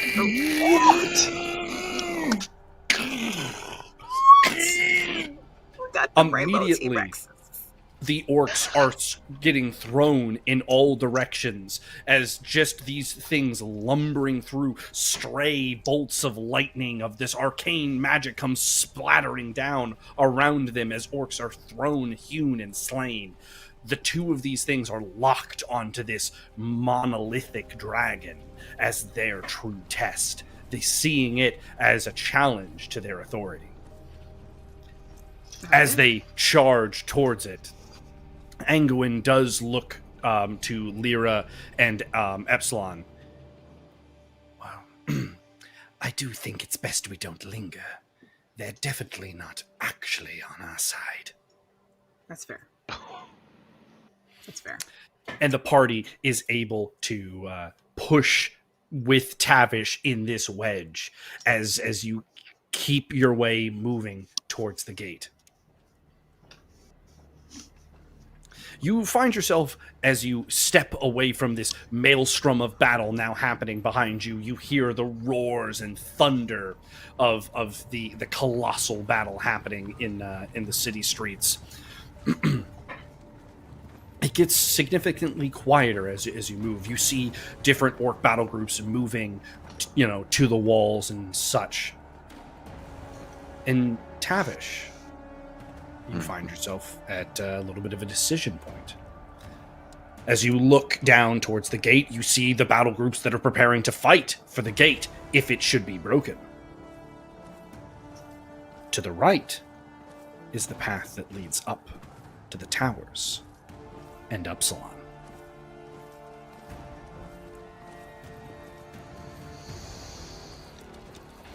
Tavish will go to the gate. As you turn to go to the gate, a hand is placed on your shoulder. Aegis speaks. That can't be your decision, Tavish. Oh. You know what's at stake here. We're all willing to die for you.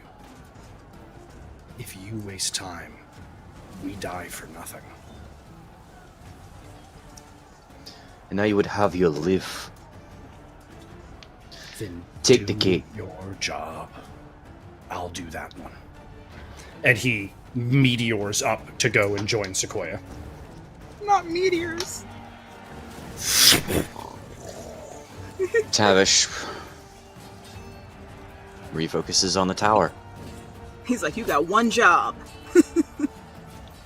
As the party pushes now towards the tower with their battle group, let's check back in with the rest of our party. Aww. In the distance, you can hear terrible sounds, lightning arcing from the sky. You almost think you might have heard the roar of those monstrous creatures that chased you through the jungles outside of the spires.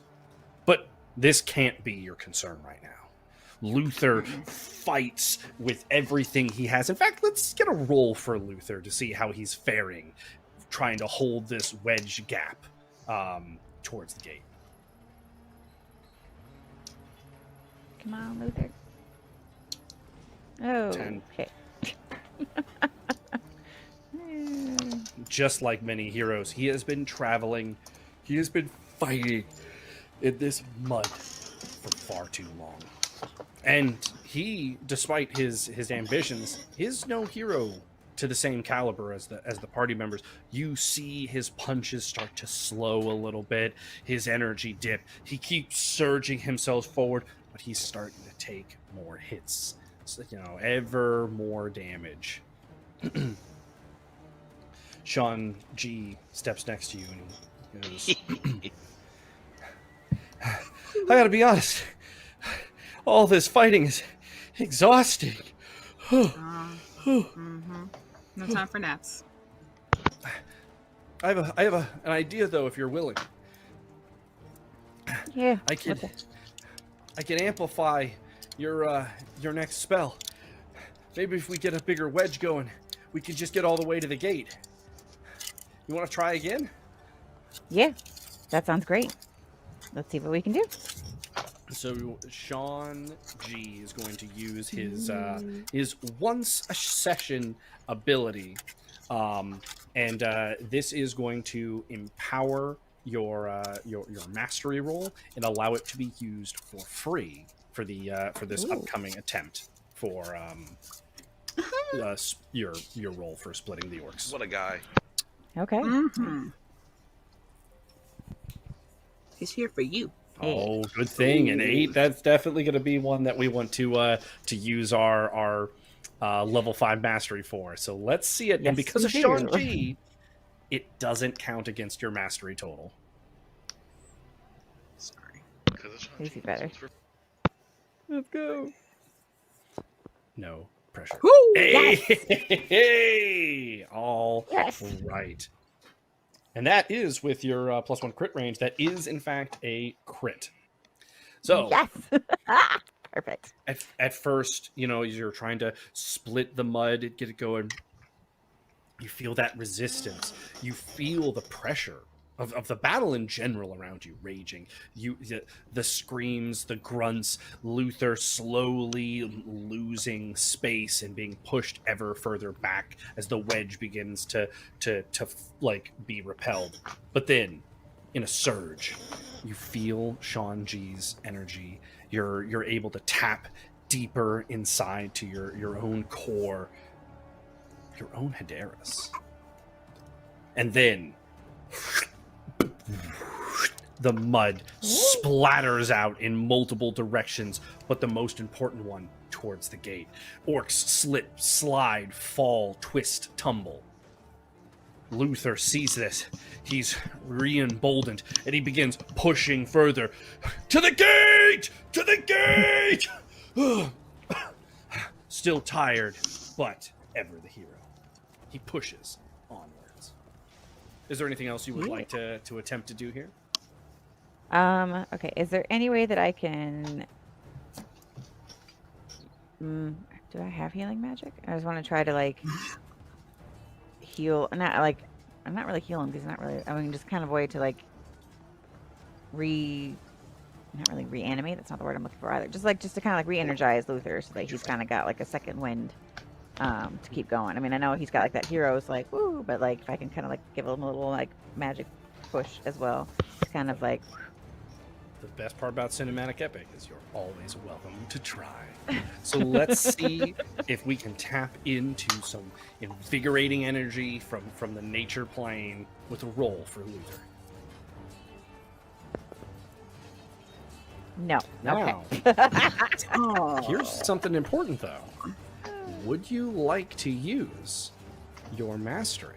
Since the first one you used was given to you by Sean G, you still have a mastery that can be used. I think I'm gonna save it. I might need Okay. a more important one later. I mean, Luther's good. He's still trucking. He's still going. All right. Just trying to help a little. And on that, let's check back in. As the party starts to make pace towards the capital, towards the spire that Upsilon resides on top of. As you make your way up the familiar stairs leading into that Capitol building that you had been before, where you saved Gumby and Galatrax from, as you three step through its doors, it collapses. Your forces locked behind. Only the ones nearest to you make it through. Great. How many we got? You have 4 of the Loyal 84 with you. And then you've got you have Ace and Colby. Yeah. Okay. My guys. Those are my guys. Before you stands a decision. As you make Tavish doesn't lose pace as he continues to make his way towards the stairs that would take him to the top. You realize, Lyra, that those stairs will in fact lead you to Upsilon. However, if you were to go left, if you were to go to one of the other towers, that is where you saw the Fulcrum who was singing the song of Valkyrie.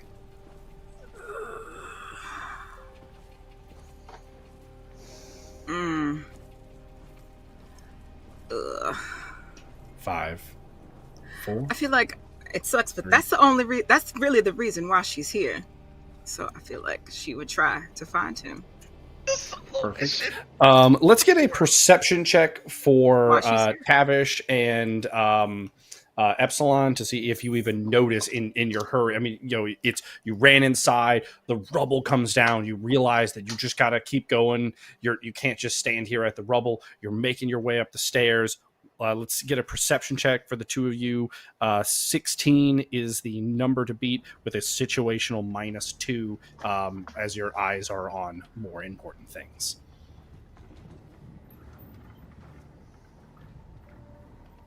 So Epsilon, you don't notice at all. God. Tavish, you are in the front of the group. You're turning, and as you're kind of like going up the stairs, you look and you see that Lyra and her 4 soldiers are going left instead.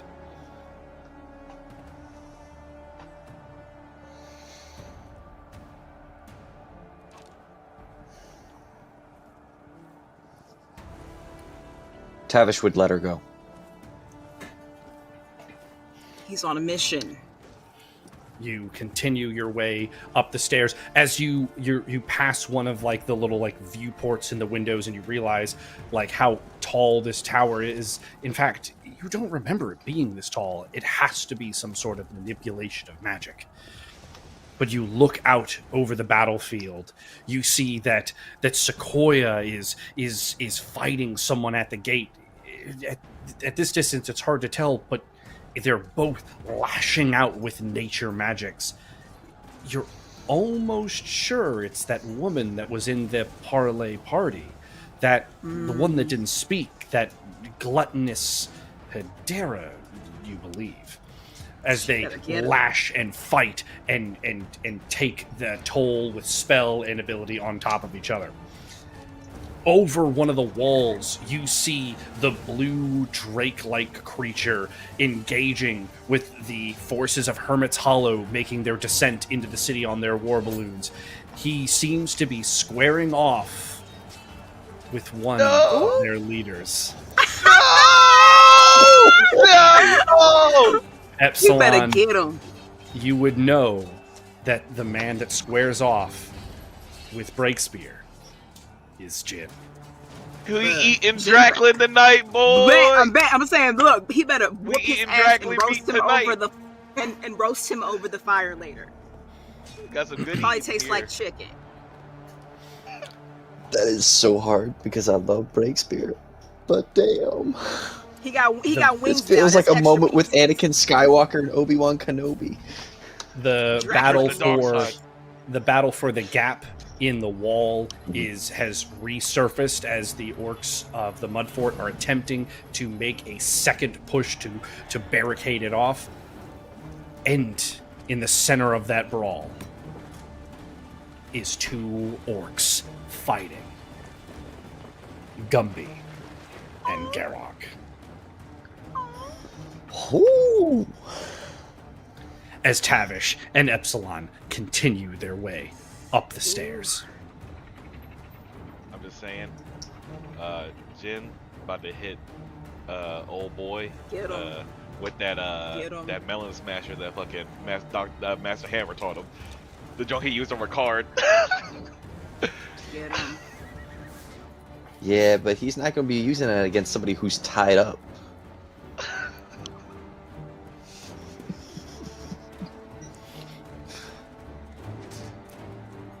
As Upsilon and Tavish make it to the top of the tower, Colbjorn and Ace in tow.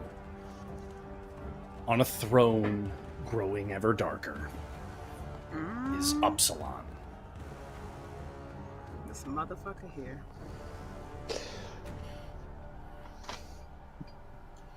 As he observes over the battlefield, his head doesn't even turn to greet you, to speak, almost like he doesn't notice you at all. Stepping out from the sides of this canopy, this top of this tower, are two faces you very much recognize in Chimera and Sigma. And one that, again, you've heard tale of, though are not as familiar with, in Fulcrum.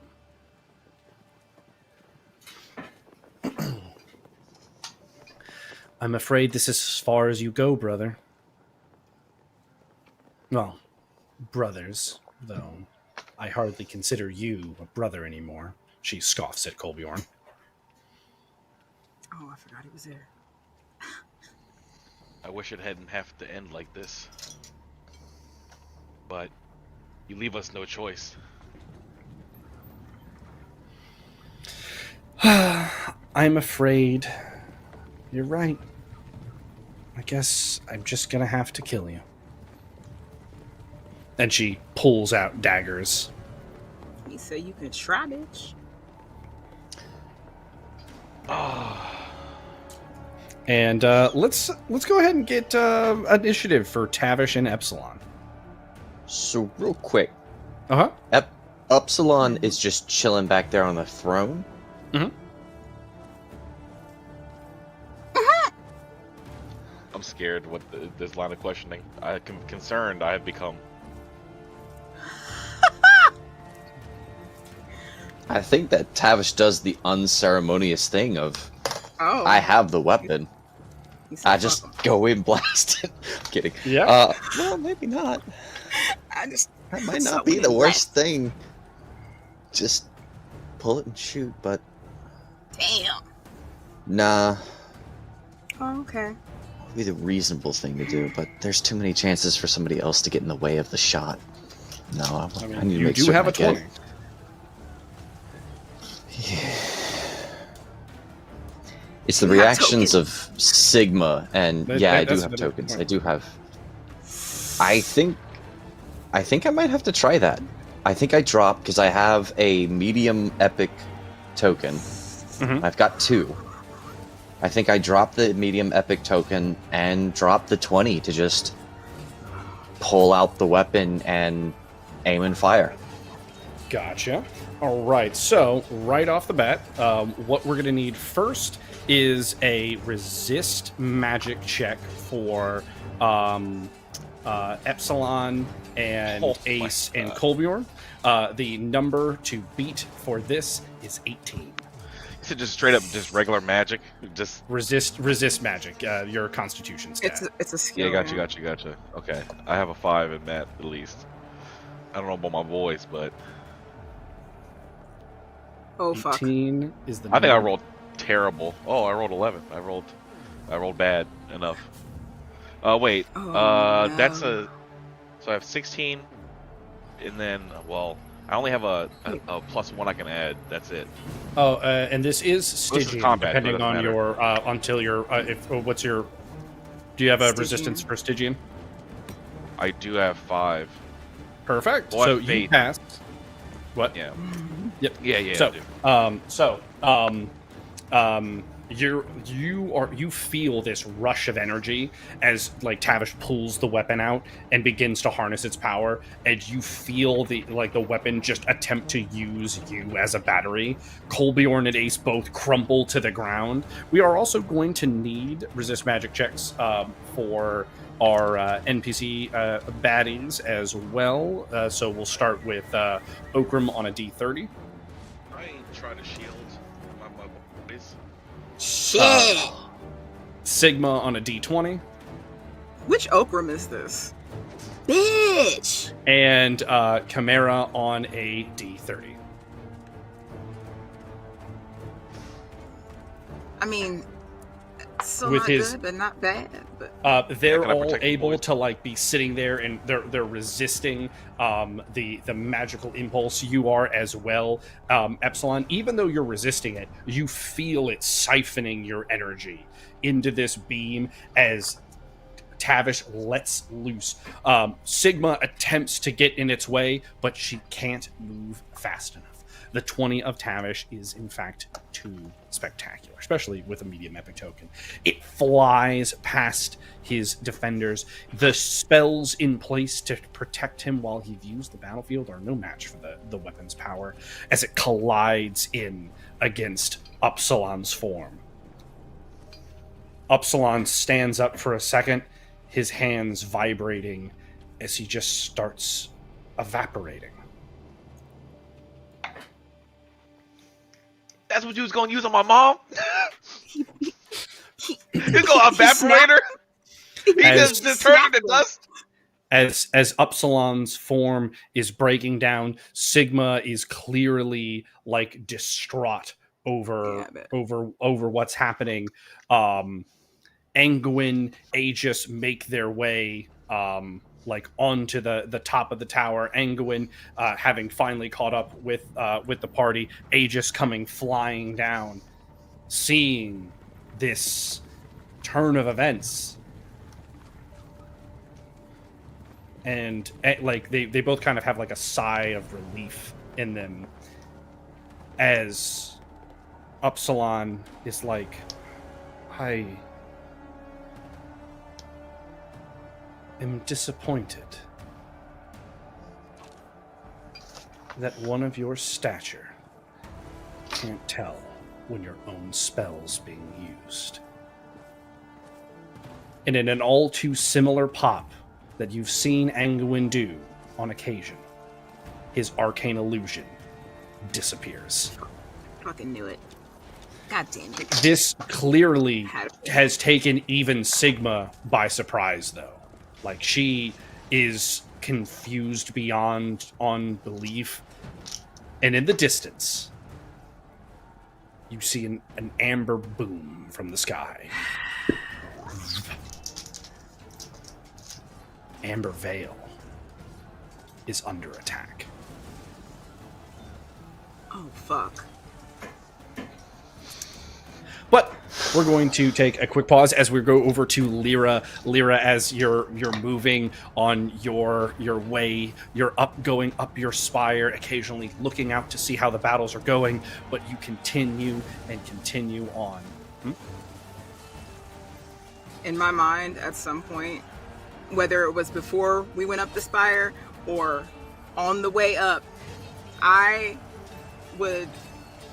feel like, just to help us all in the situation or do what she feels like helping, I feel like to the four that are with me, I would attempt to, yes, I see James's face, to offer them the light and see if it helps in this situation. Each You one of burned them- them on the way up. Each The one light of of them Thespis. trusts you without hesitation. If you say it will make them better, they gladly take the light of Thespis as they continue running up the stairs with you.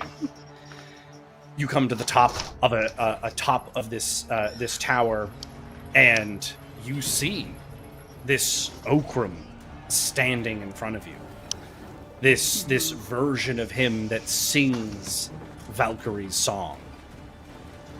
As you try to step further into the room, there is a barrier of magic and sound keeping you out.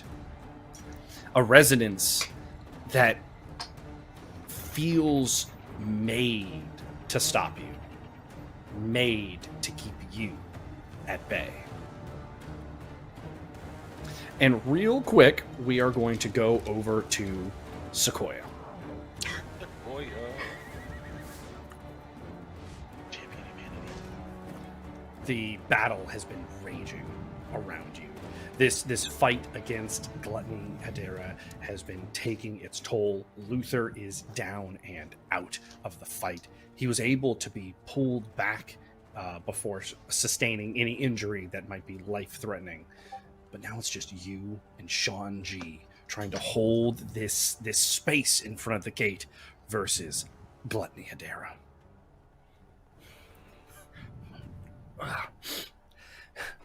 Your magics aren't too bad, but they're not enough. And she licks her lips and prepares for the next round of combat. But the next attack falls to you. What would Sequoia do? Oh my god, this is the first time I've had to fight a Hedera.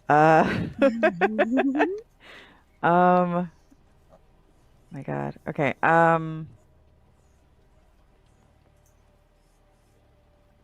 I don't know what to do. Oh my god. Okay. So I want to.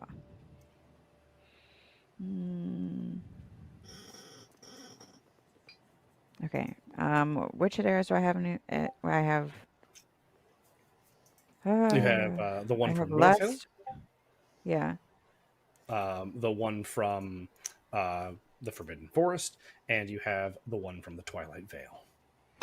Okay.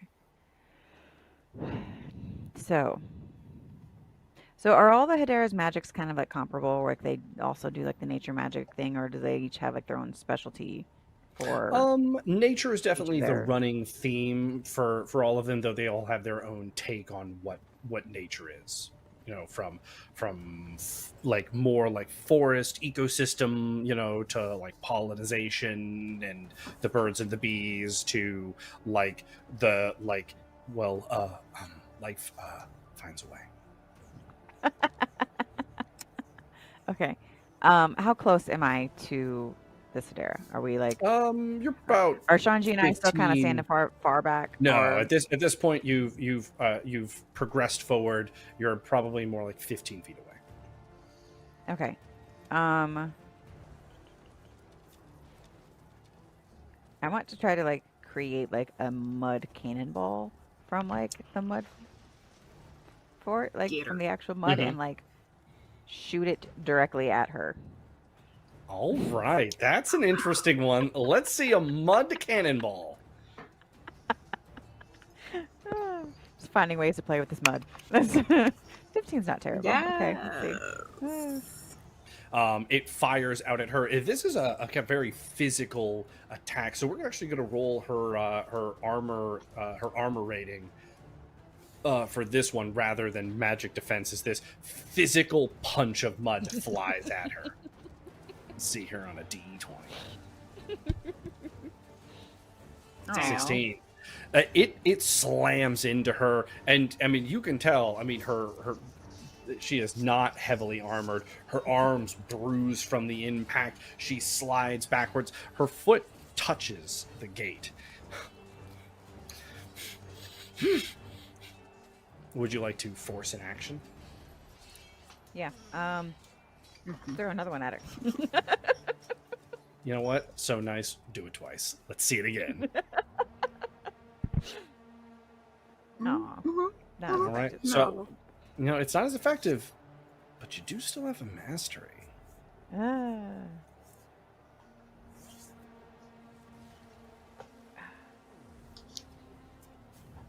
No, not yet. Okay. We will see her armor rating roll again.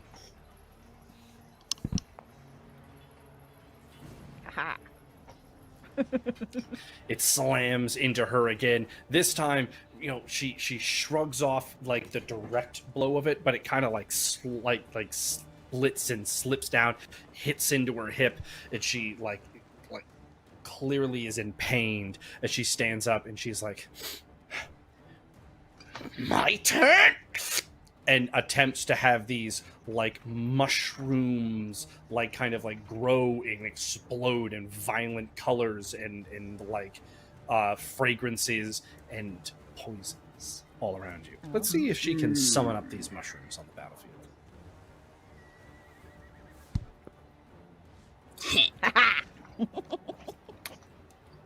No. As she goes to like activate her magics, you see them start to grow, and you like for a second it's terrifying. These huge mounds of mud start piling up, but then as the mushrooms pop, the fragrance, the smells, the spores, the mold of it just gets caught into the mud as it slops harmlessly back to the ground. The magics of the mud flats proves too much for her. Ha At this point, the turn order would progress a little bit, and then we would be coming back to you.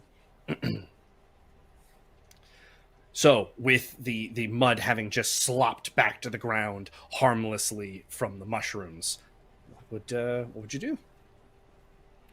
All right, I want to throw like little mud daggers this time at her. Like I want to just try to injure her as much as possible. All right, mud daggers. Let's see it. Yeah. Trying my hardest to manipulate this mud as much as I can. Shit. Boom. Mastery. Yes, let's go for it. Let's do it. We're gonna see that level 2 mastery. Let's check it out.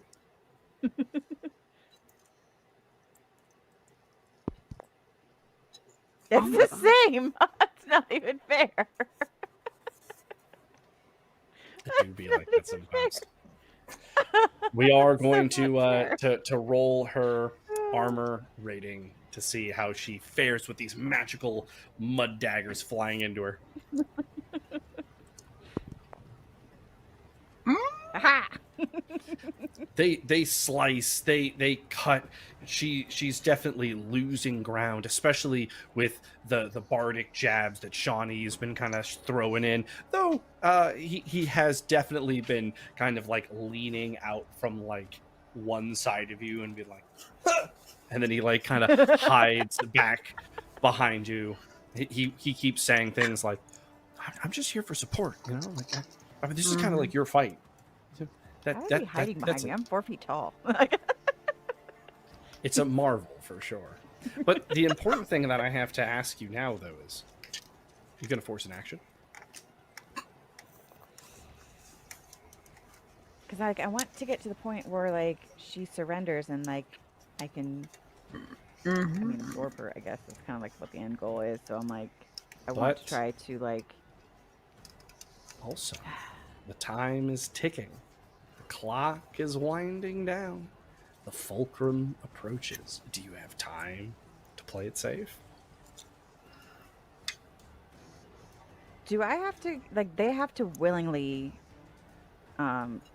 submit to me, correct? Like in order for me to like absorb them. Well, Or do they that have is to be, the like- only way that you have interacted with it. You would know that Gabriel of the Shrouded Whispers has definitely taken other Gabriels by less than friendly approaches.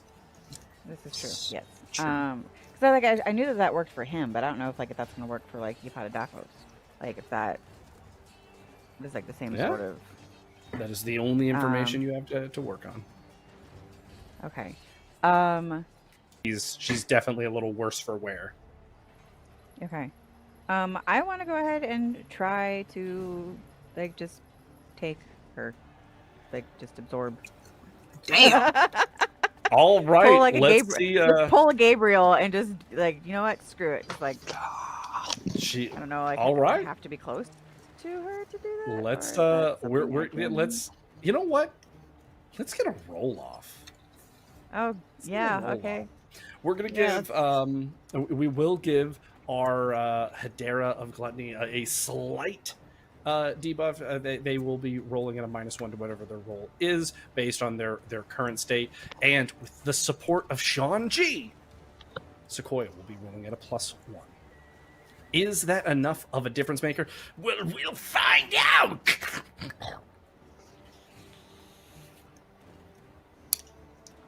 I don't know. Just come. What the heck? Oh god, I don't know Boy. what to do. Okay, come on.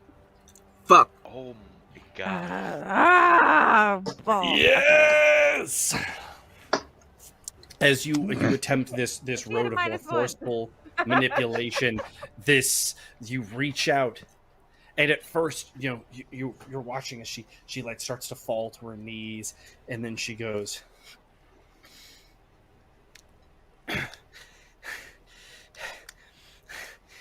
"Getting a little gluttonous, aren't we?" And you feel her start to reverse this pull, and you Oh feel god. this tug on yourself as, like, for a split second, you feel the other Hedera's almost leaving you. They feel outside of your own chest before you're able to, like, wrap your arms around them and pull them both physically and spiritually, like, back inside of your own body. You hit the ground, realizing kind of what's at stake here. It's far more than just some innocent battle. This is different. This is truly light and dark, good and evil. This is battle for everything as the Fulcrum approaches. And with that exchange between these two, I'm going to say that took up Gluttony Hedera's turn, with the both of them reeling from this battle of energies between them. So, on to our next player.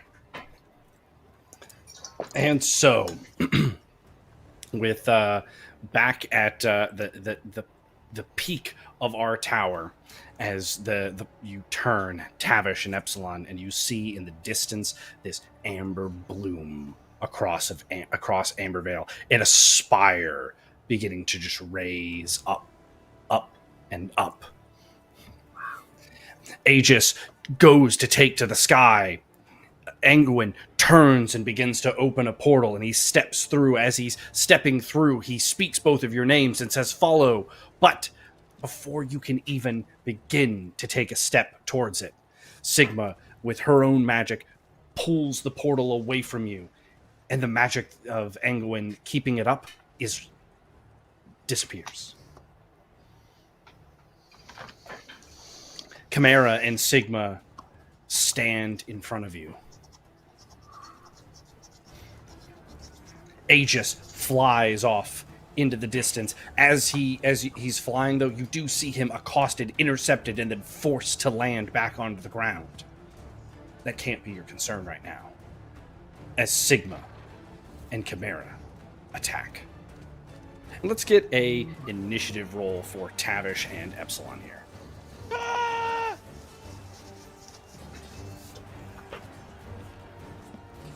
Oh my god.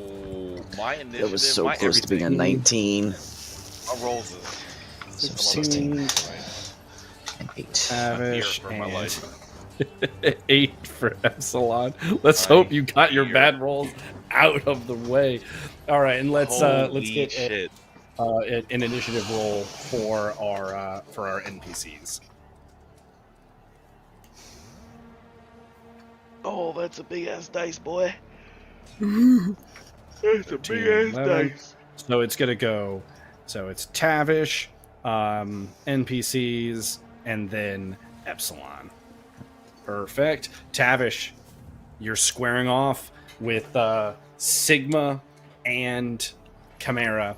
Fulcrum is in this fight, though he seems uninterested, as if the fanfare of it has been removed. His attention currently, he's kind of like looking off the top at like at the battlefield and things like that. The weapon in your hand has like a large crack through it. It holds its form, but for how many more uses? or how safe those uses will be. You're unsure. Tavish would go ahead and stow the weapon away, just quickly, and then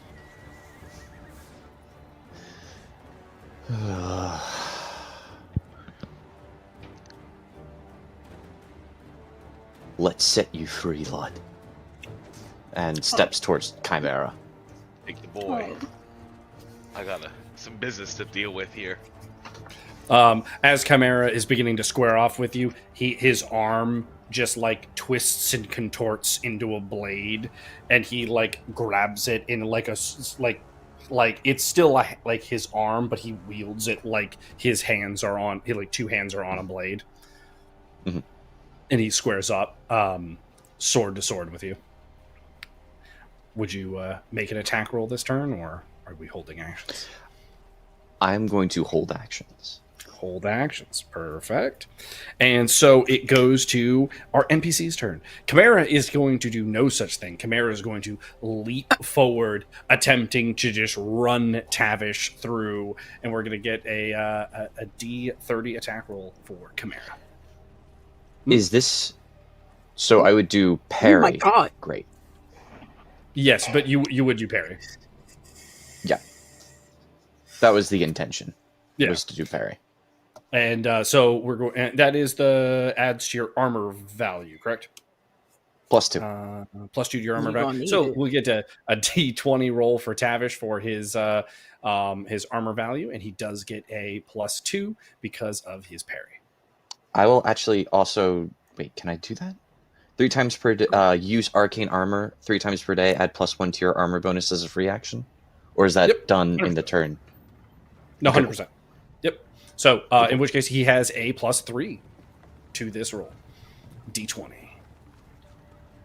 Whew. Yeah. And your plus your armor bonus, yeah. So it should be +11. Plus 11, Bam. yeah. Oh boy. Take a look. Shit. That sucks. Like a 17. You square up. Your block is good. You see your arcane armor activate as you parry the blade off to the side, but in sickening horror, you see that Chimera just rips and tears his body into a new blade, jutting out in a different direction. You're unable to bring your guard back across, and his blade cuts deep into your armor, skewing it through. You feel your armor renting aside as he keeps trying to push his blade for more like into your chest. It sticks into like the front part of your solar plex, and you feel it begin to sink in. You also can tell that his blade, since still part of him, wiggles and turns as if his fingers are now like pulling at your very body itself. Okay. That's You nasty. useful to know. Sigma is now going to attempt her attack. She like runs and slides over at Upsilon as she like slides kind of like underneath the collision and chaos of Tavish and Upsilon, or Tavish and Chimera. With her 2 blades, she like throws them out at your ankles.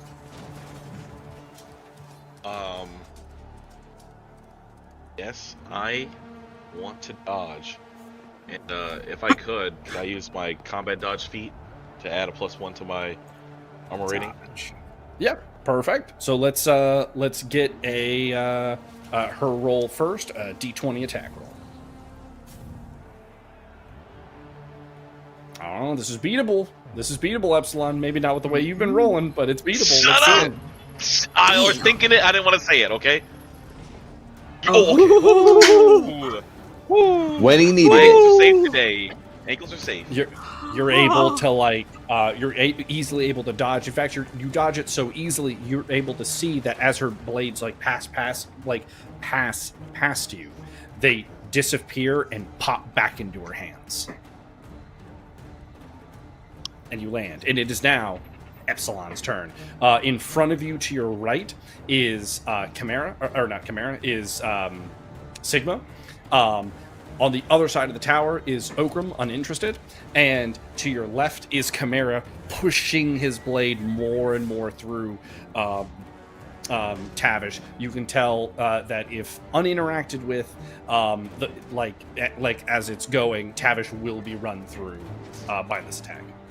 Am I like behind Chimera or like to the side of Chimera? You're like shoulder to shoulder with Tavish. He's maybe a step ahead of you. So Chimera's at like your 45, and then Sigma's the opposite direction.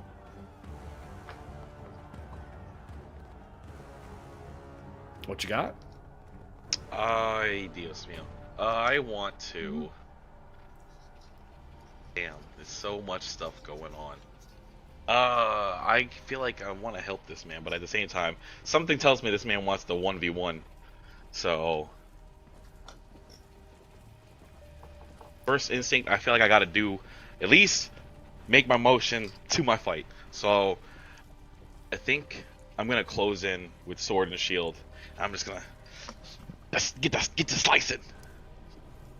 Get to slicing. Perfect. Let's see the attack roll. Lunch meat. Oh, Jesus Christ.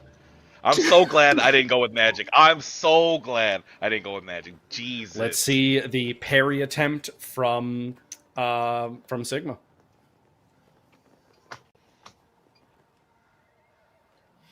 Damn, it could have been a 2, but the game cheated me. Really hoping that would have been a 2. That would have been so funny. Mhm. Comedy of errors over there.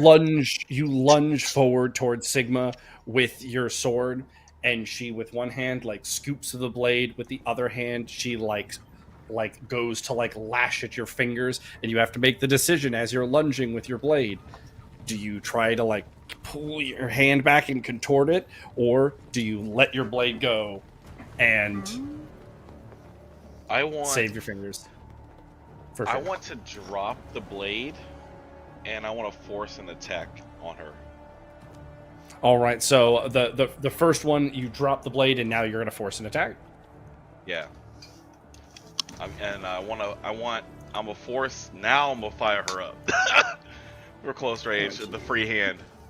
I'm just burning her up.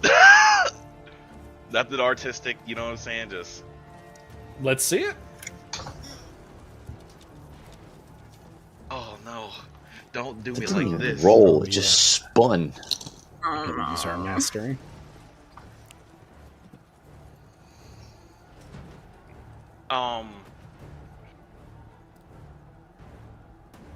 Get one of those. We doing our mastery? I have Arcana Annihilation, but it's like I feel like I'm gonna use the mastery. Let's see it. Mastery level 2.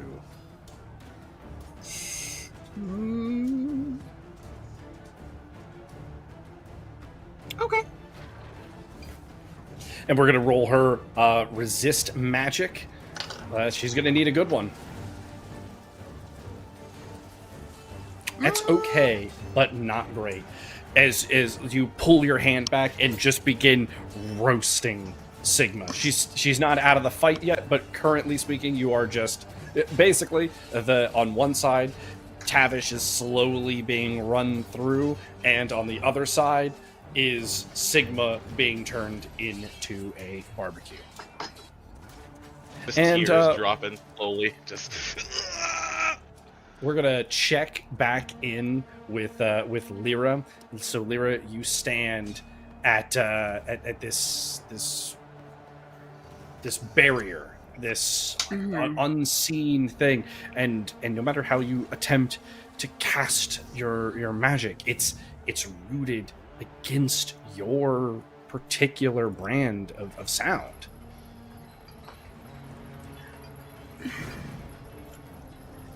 Okay. Against my brand of sound. But I guess my thinking is, what if it's someone else's sound? And that, is there a way I can take like this like wild magic and try to like, because I'm thinking like Gieko, and can they help me get through this like sound barrier that was made for me.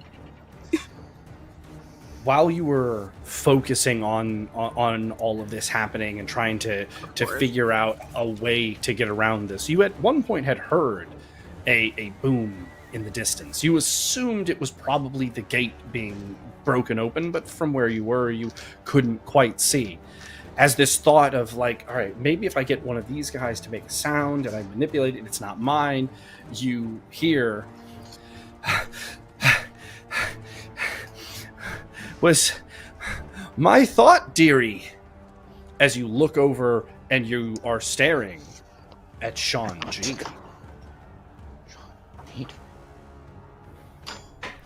How did you get here? Just some...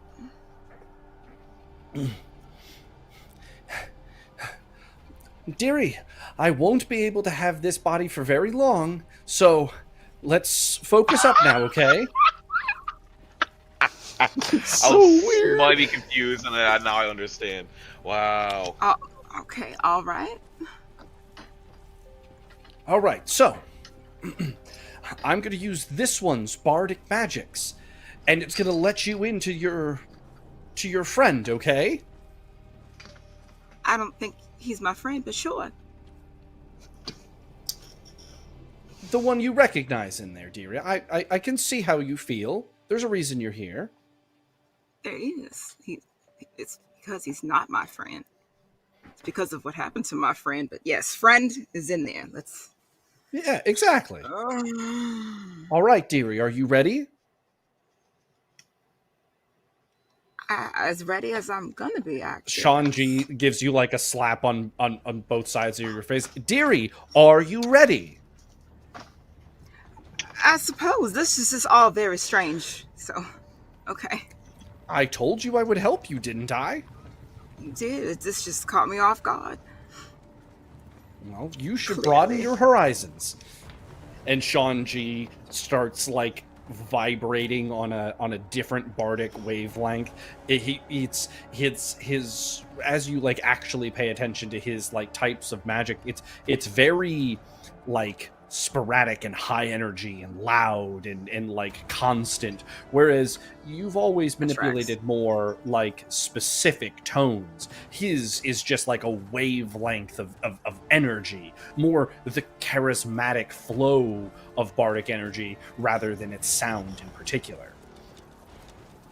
And a small little bloop, pocket opens up in the barrier. Oh, Lord. So I suppose it's only big enough for me. Yes. All right, well. Okay, well. Shit, I guess I gotta... I guess I gotta go inside. No, not necessarily. But I guess I have to go inside. I don't like it.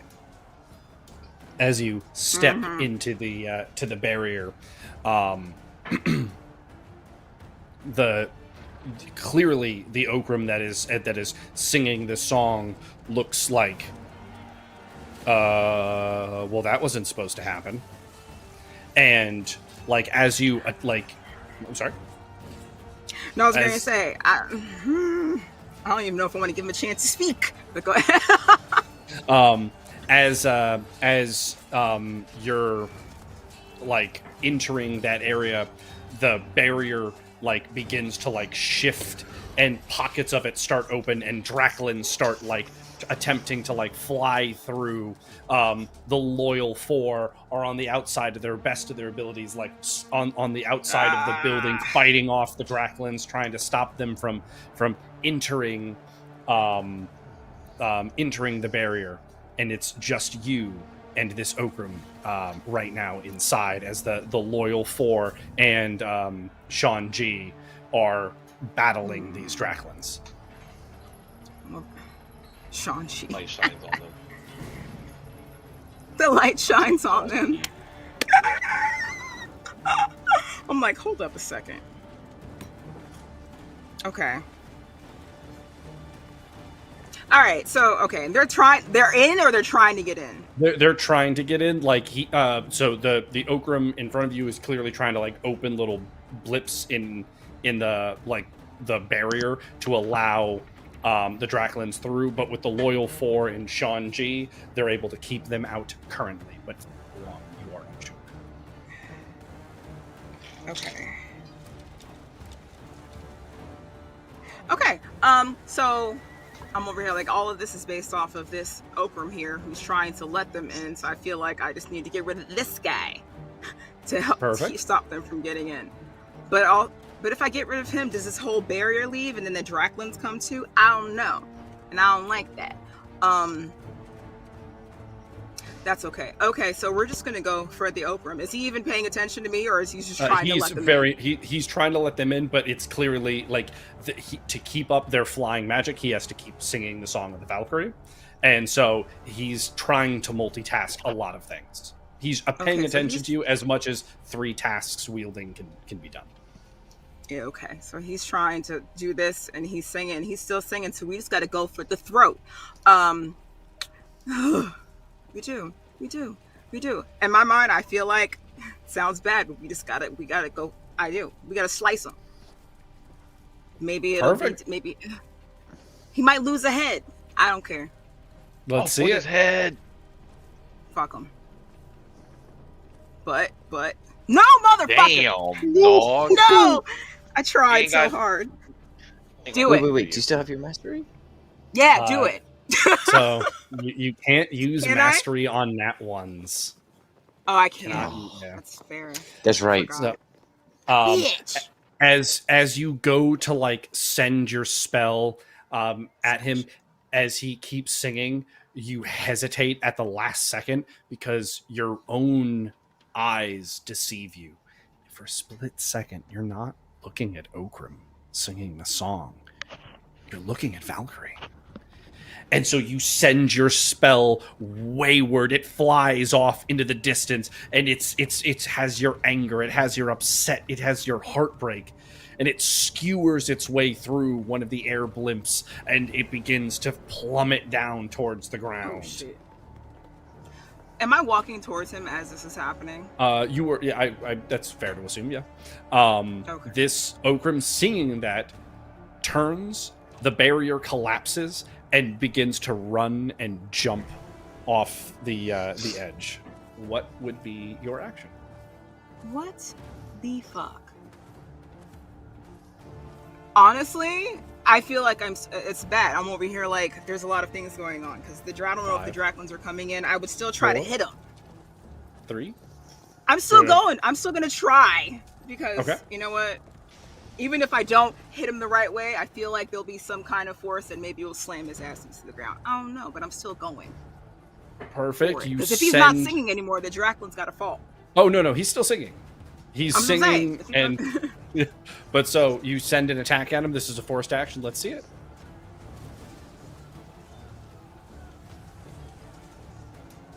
Motherfucker. Damn, dog. Now you can mastery this one.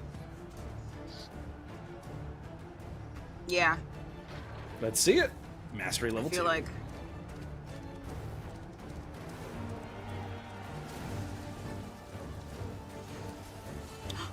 Oh, come on, y'all. It was right there! As he begins to run and attempts to like jump out, you're able to hit him, and he slams against the side of one of the poles in the tower, and he's like on the edge trying to drag himself, but the song is interrupted. Draklins start plummeting from the sky, slamming down on roofs and into the mud and all sorts of horrible things. The Loyal 4 are fighting for, you would say, more unique looking Draklins. They look like they hold higher stature in their group. Oh no. Maybe they'll taste better. Oh, we eating good tonight, boy. Sean, You looking sad. Sean G goes, I'm really sorry, but I've got to go. And just like runs out of the room.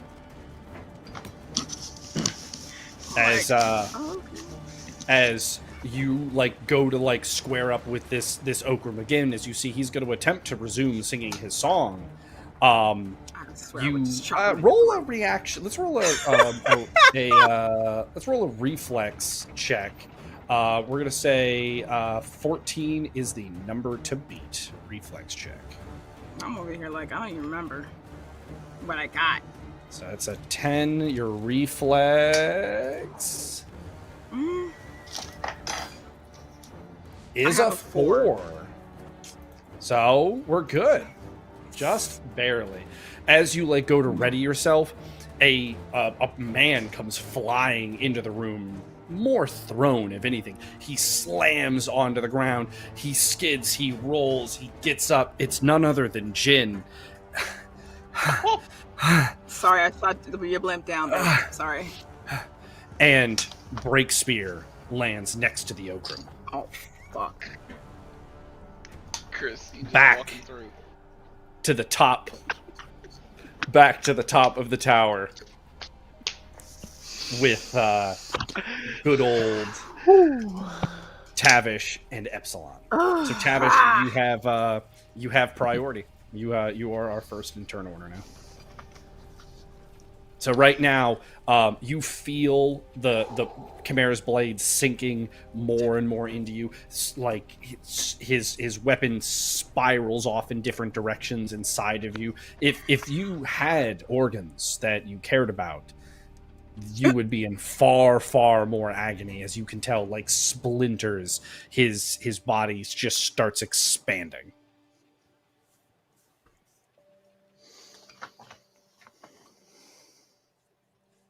Fingers.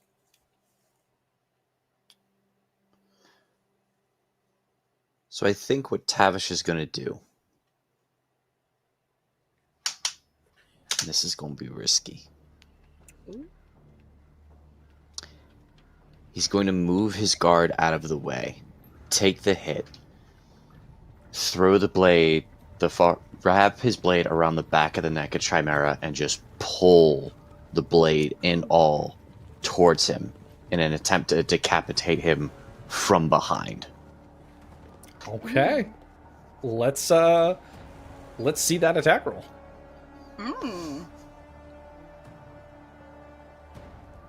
Holy shit! Look, Right. Tavish, I need to so roll- you need to make a knowledge 22 check. Let me double check. I think it's appraisal specifically, is what I'm remembering. Let me check gear real quick. Yep. Body.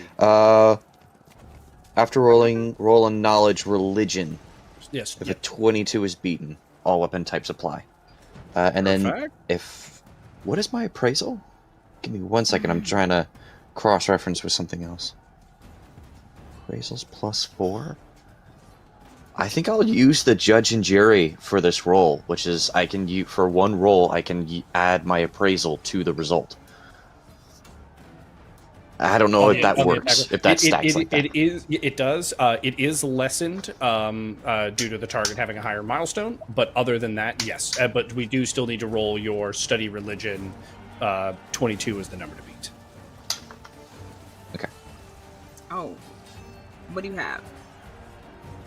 What's your I have 3 for study religion, and okay, so I wouldn't wait. So it's going to go to your No. actual attack roll, not the bonus thing. But you still get your judge and jury bonus. Mm-hmm. So your appraisal. What would you say your appraisal was? My appraisal is 4. 4. So it's going to be a bonus of +2 to your crit. So your attack roll is now 23 with crit bonus. And we're going to get Chimera's armor roll. Let's see it.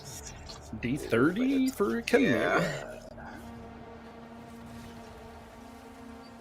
A 20 is a Wow. great number on a D30. However, it does not match a crit 20. Your blade wraps around and you start pulling, like at first it's nothing but agony to you as he's able to just continue to like step in towards you. His blade sinks to the point where Upsilon, you look in kind of almost horror as you look over and see that Tavish is completely run through, and this weird tendril-like blade is now like wrapping back around and like stabbing him anew in different places and worming its way through his armor. And Tavish just is pulling the blade to the back of Chimera's neck. If he had a spine, you would have heard it crack by now as your blade sinks more and more through him. I'm going to say that both you and Chimera, for Chimera's, or actually, would you like to force any actions? I don't know what you could force right now. I think I'm pretty good where I'm at. I don't want to roll and mess up what's going on. For Chimera's turn, we're going to say that you both have a roll-off with your toughness value. So his D30 plus 5 versus your D20 plus 5. A toughness roll-off as both of you just try to weather the onslaught of the other one's attack. A nat 30 from Chimera, a nat 20 from Tavish. I love the storytelling. Let's see this roll-off.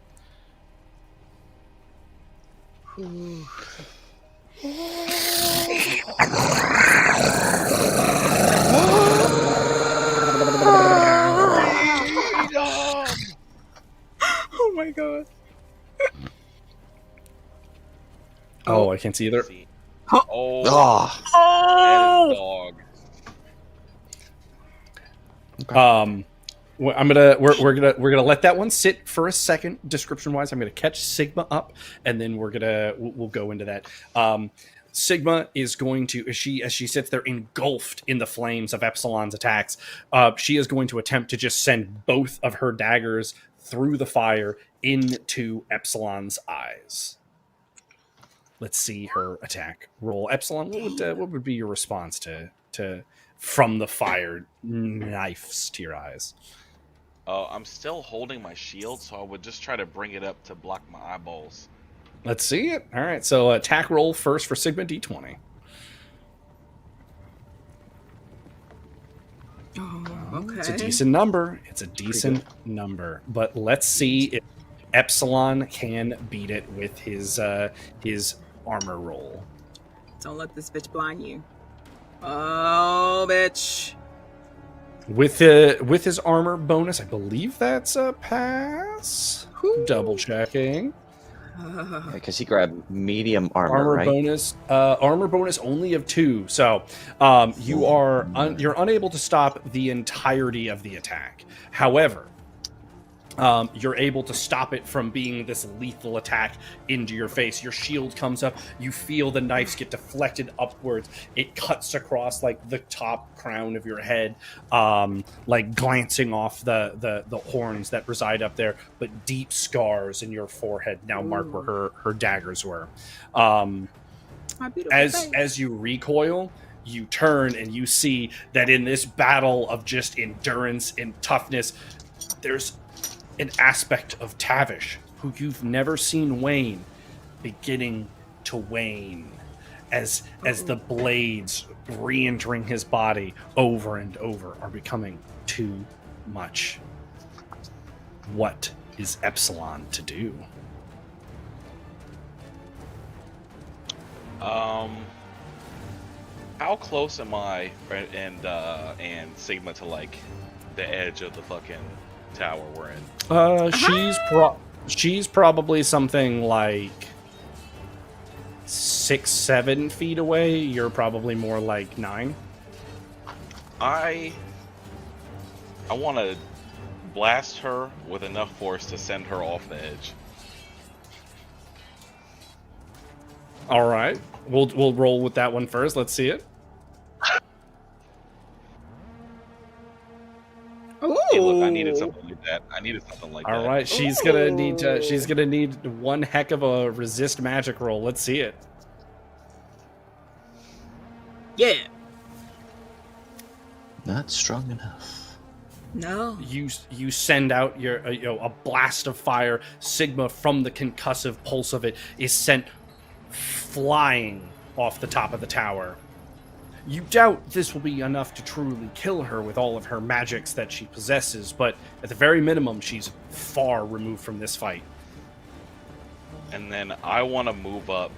If I can get next to what's going on with these two, I would like to move closer.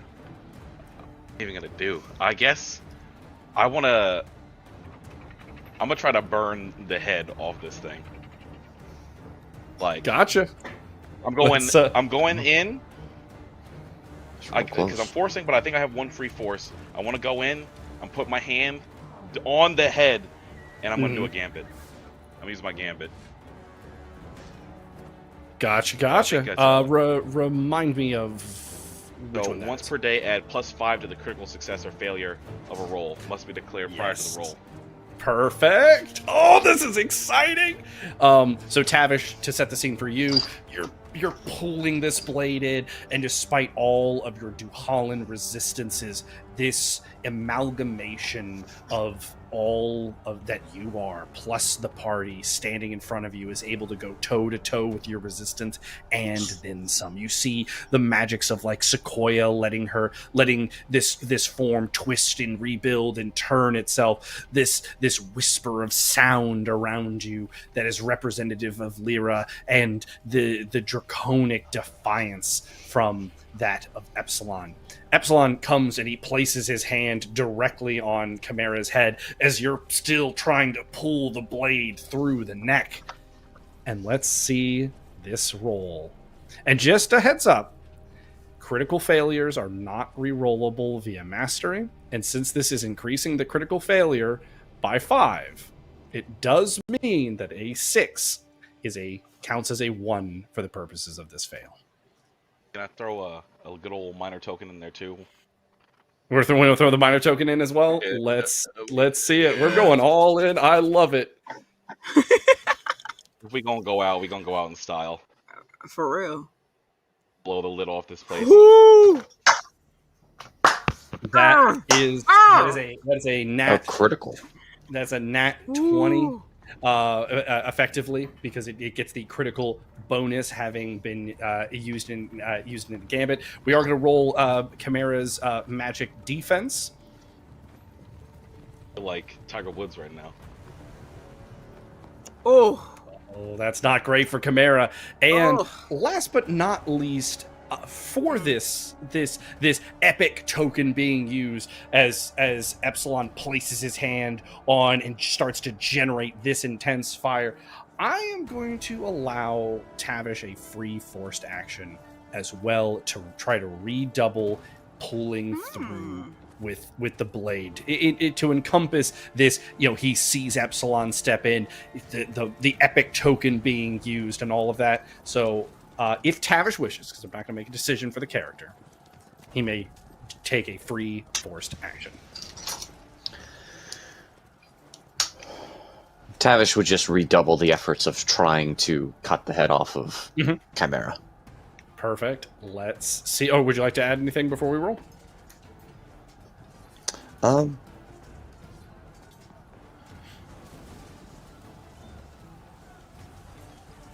Does this... Can I use Powerful Swing? I don't know if that applies in this situation, because it's not really a swing. Yeah. Remind me what that one is, though. When using an attack action, treat the target's armor bonus as 1 less. It is not necessarily a swing, but it is her. I'm going to say it fits the qualifier. You're attempting to like wedge, weave, pull in this motion. So I'm okay with that. Okay, then I would like to use that Powerful Swing for this. Perfect. Let's see it. All that talk for naught. Okay. Hey, you do have a mastery. I do. Yeah, we might as well use it. Let's see it. Mastery 2. For Mervis. For Mervis.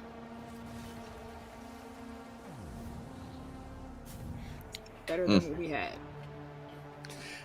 The blade begins to sink through as the flames engulf Chimera's head. The head pops in a balloon of fire with almost a hissing whiz before it's cut completely off. It slops to the ground in almost a soupy-like consistency. As the amalgamation that is Chimera squirms and worms and wheels around, it like hisses and and contorts and bends itself. And every once in a while, as the cap of its chest opens up, you see screaming in horror inside is young Master Mervis. Aww. Can I force an action What would you like to try? to grab Mervis and pull him out? Let's. I will Get it. drop a. Would this be an epic or a cinematic token? Ooh. This would be an epic token. I will. I only have one minor, major, epic for tokens. I only had. Minor, medium. I believe you have Yeah. medium. Tavish, you have two Minor, minor, medium, two either. medium. I had used one of my mediums earlier. Yeah, so you have one more medium. Okay. I will use a minor. I gotta save that medium for later. To try and pull him out. All right, a D20 roll with a minor token. Let's see it. Ooh.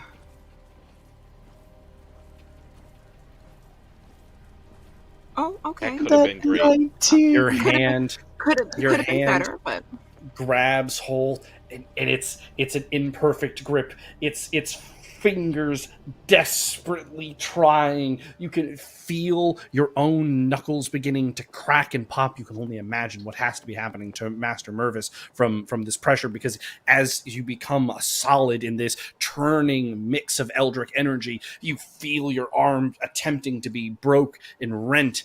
That's when a voice yells out, Kim, it's Eldritch energy, Kim. So what do you? So what? oh no. Kim, he's made of your brother. You can be it. You can beat it, Kim. Oh, Can you like? so do I try? So do I feel like I could use the calling on this? Is that what you're saying? Like I could, or he's just saying It's up to I need you to try to interpret. As this is happening, Colbjorn, though, does reach down and grab Tavish's arm, and he is also attempting to help stabilize and pull Master Mervis out. But even with Colbjorn and Tavish pulling, it seems that this twisting mass of Chimera that seems to be ever shrinking in its diminishing form is breaking ever closer towards young Master Mervis. Oh my god.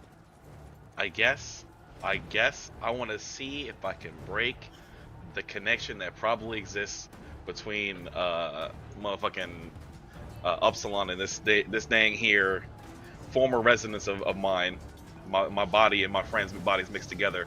That's horribly crushing my friend. Though he isn't here, his energy and magic remain, so we're going to treat this as a roll-off. Epsilon versus Upsilon. No modifiers to these rolls. It's a good old D20 versus a good old D30. Boo. Like this. You're still my little brother. Damn.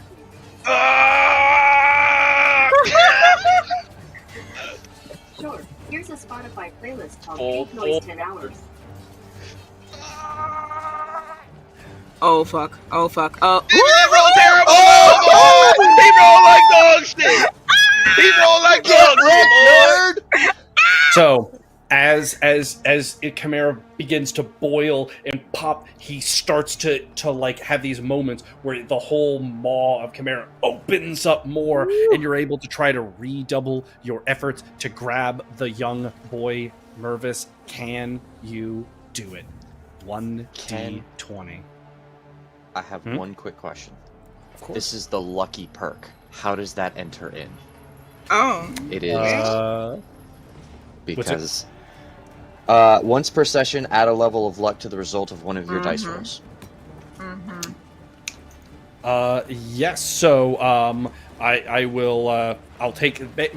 We'll deal with that one in a second. We're gonna get your D20 roll. I am taking that into effect, and we'll go through its results here in a second. Listen, all I gotta say is. Oh, actually, before this roll happens, I apologize.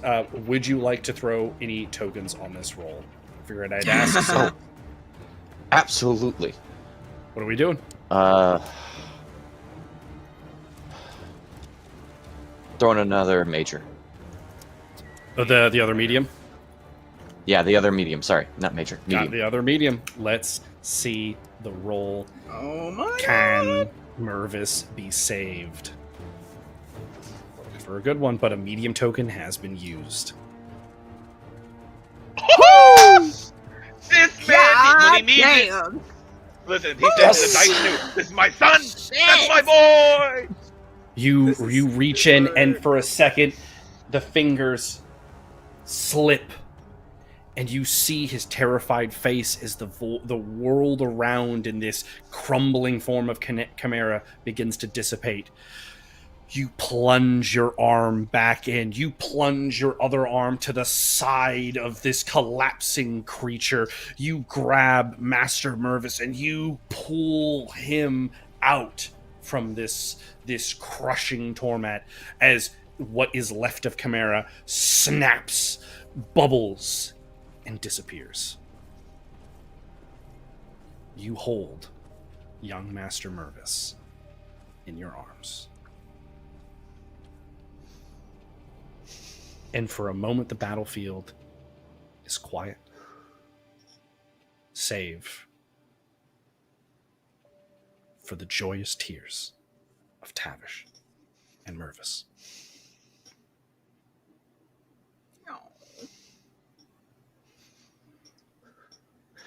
Is it still you, lad? Is it still you in there?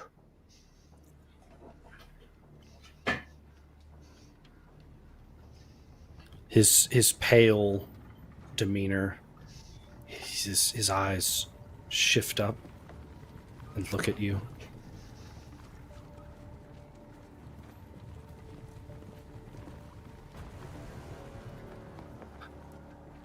And while he doesn't have the energy, the wherewithal, the ability to speak his words in this world yet,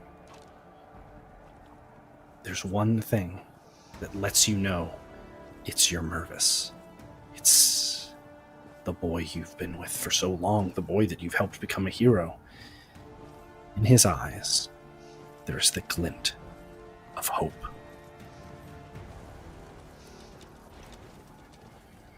That's a good lad. You're not alone anymore, lad. I've got you. I'm right here. He lets himself just kind of fully kind of like collapse in no more strain, no more struggle.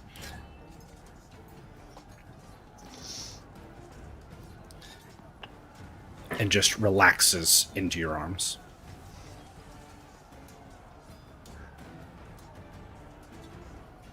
Tavish cradles the back of his head and just holds him close. I've got you, lad. You're not alone anymore. It's all right.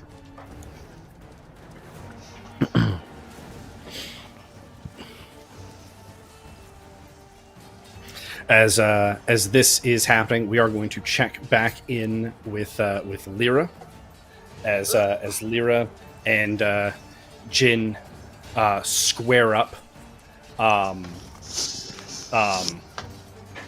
The Fulcrum stands up, looking at Breakspear. I have it on good word that we're not really required anymore. Breakspear looks over and is a little confused as this Fulcrum goes, yes, well, it seems the battle's going to be happening elsewhere. Oh. Lyra, I guess we'll have to do this again sometime soon, won't we? But for now, ta-ta. And before you can take another action, the illusion ceases, and you're staring at like a blank mannequin that like crumples and like clanks over to the floor. Breakspear looks a little alarmed and begins trying to take flight as Jin's like, "No, you don't!" and runs over towards Breakspear and just tackles into him. And the two of them, as Breakspear begins to try to fly and then gets punched and grapples with Jin, just are plummeting towards the ground. Oh shit!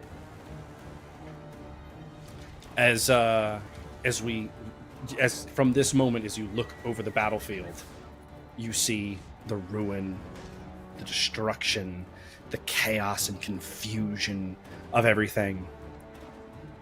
And then you see it for the first time, having finally gotten the chance to look. In the distance, over Ambervale, a whole nother battle is taking place.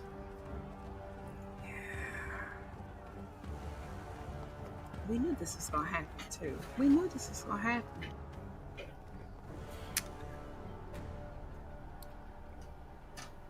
And with this moment of calamity and destruction and this looming threat in a city all too known,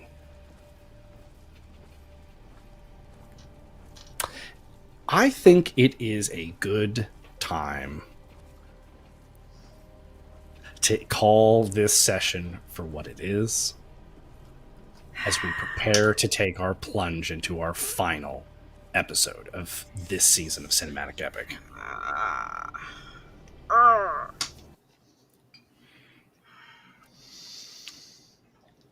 We've had some drama. We've had some fun. I think personally, for the roles we've seen, for the actions taken, I think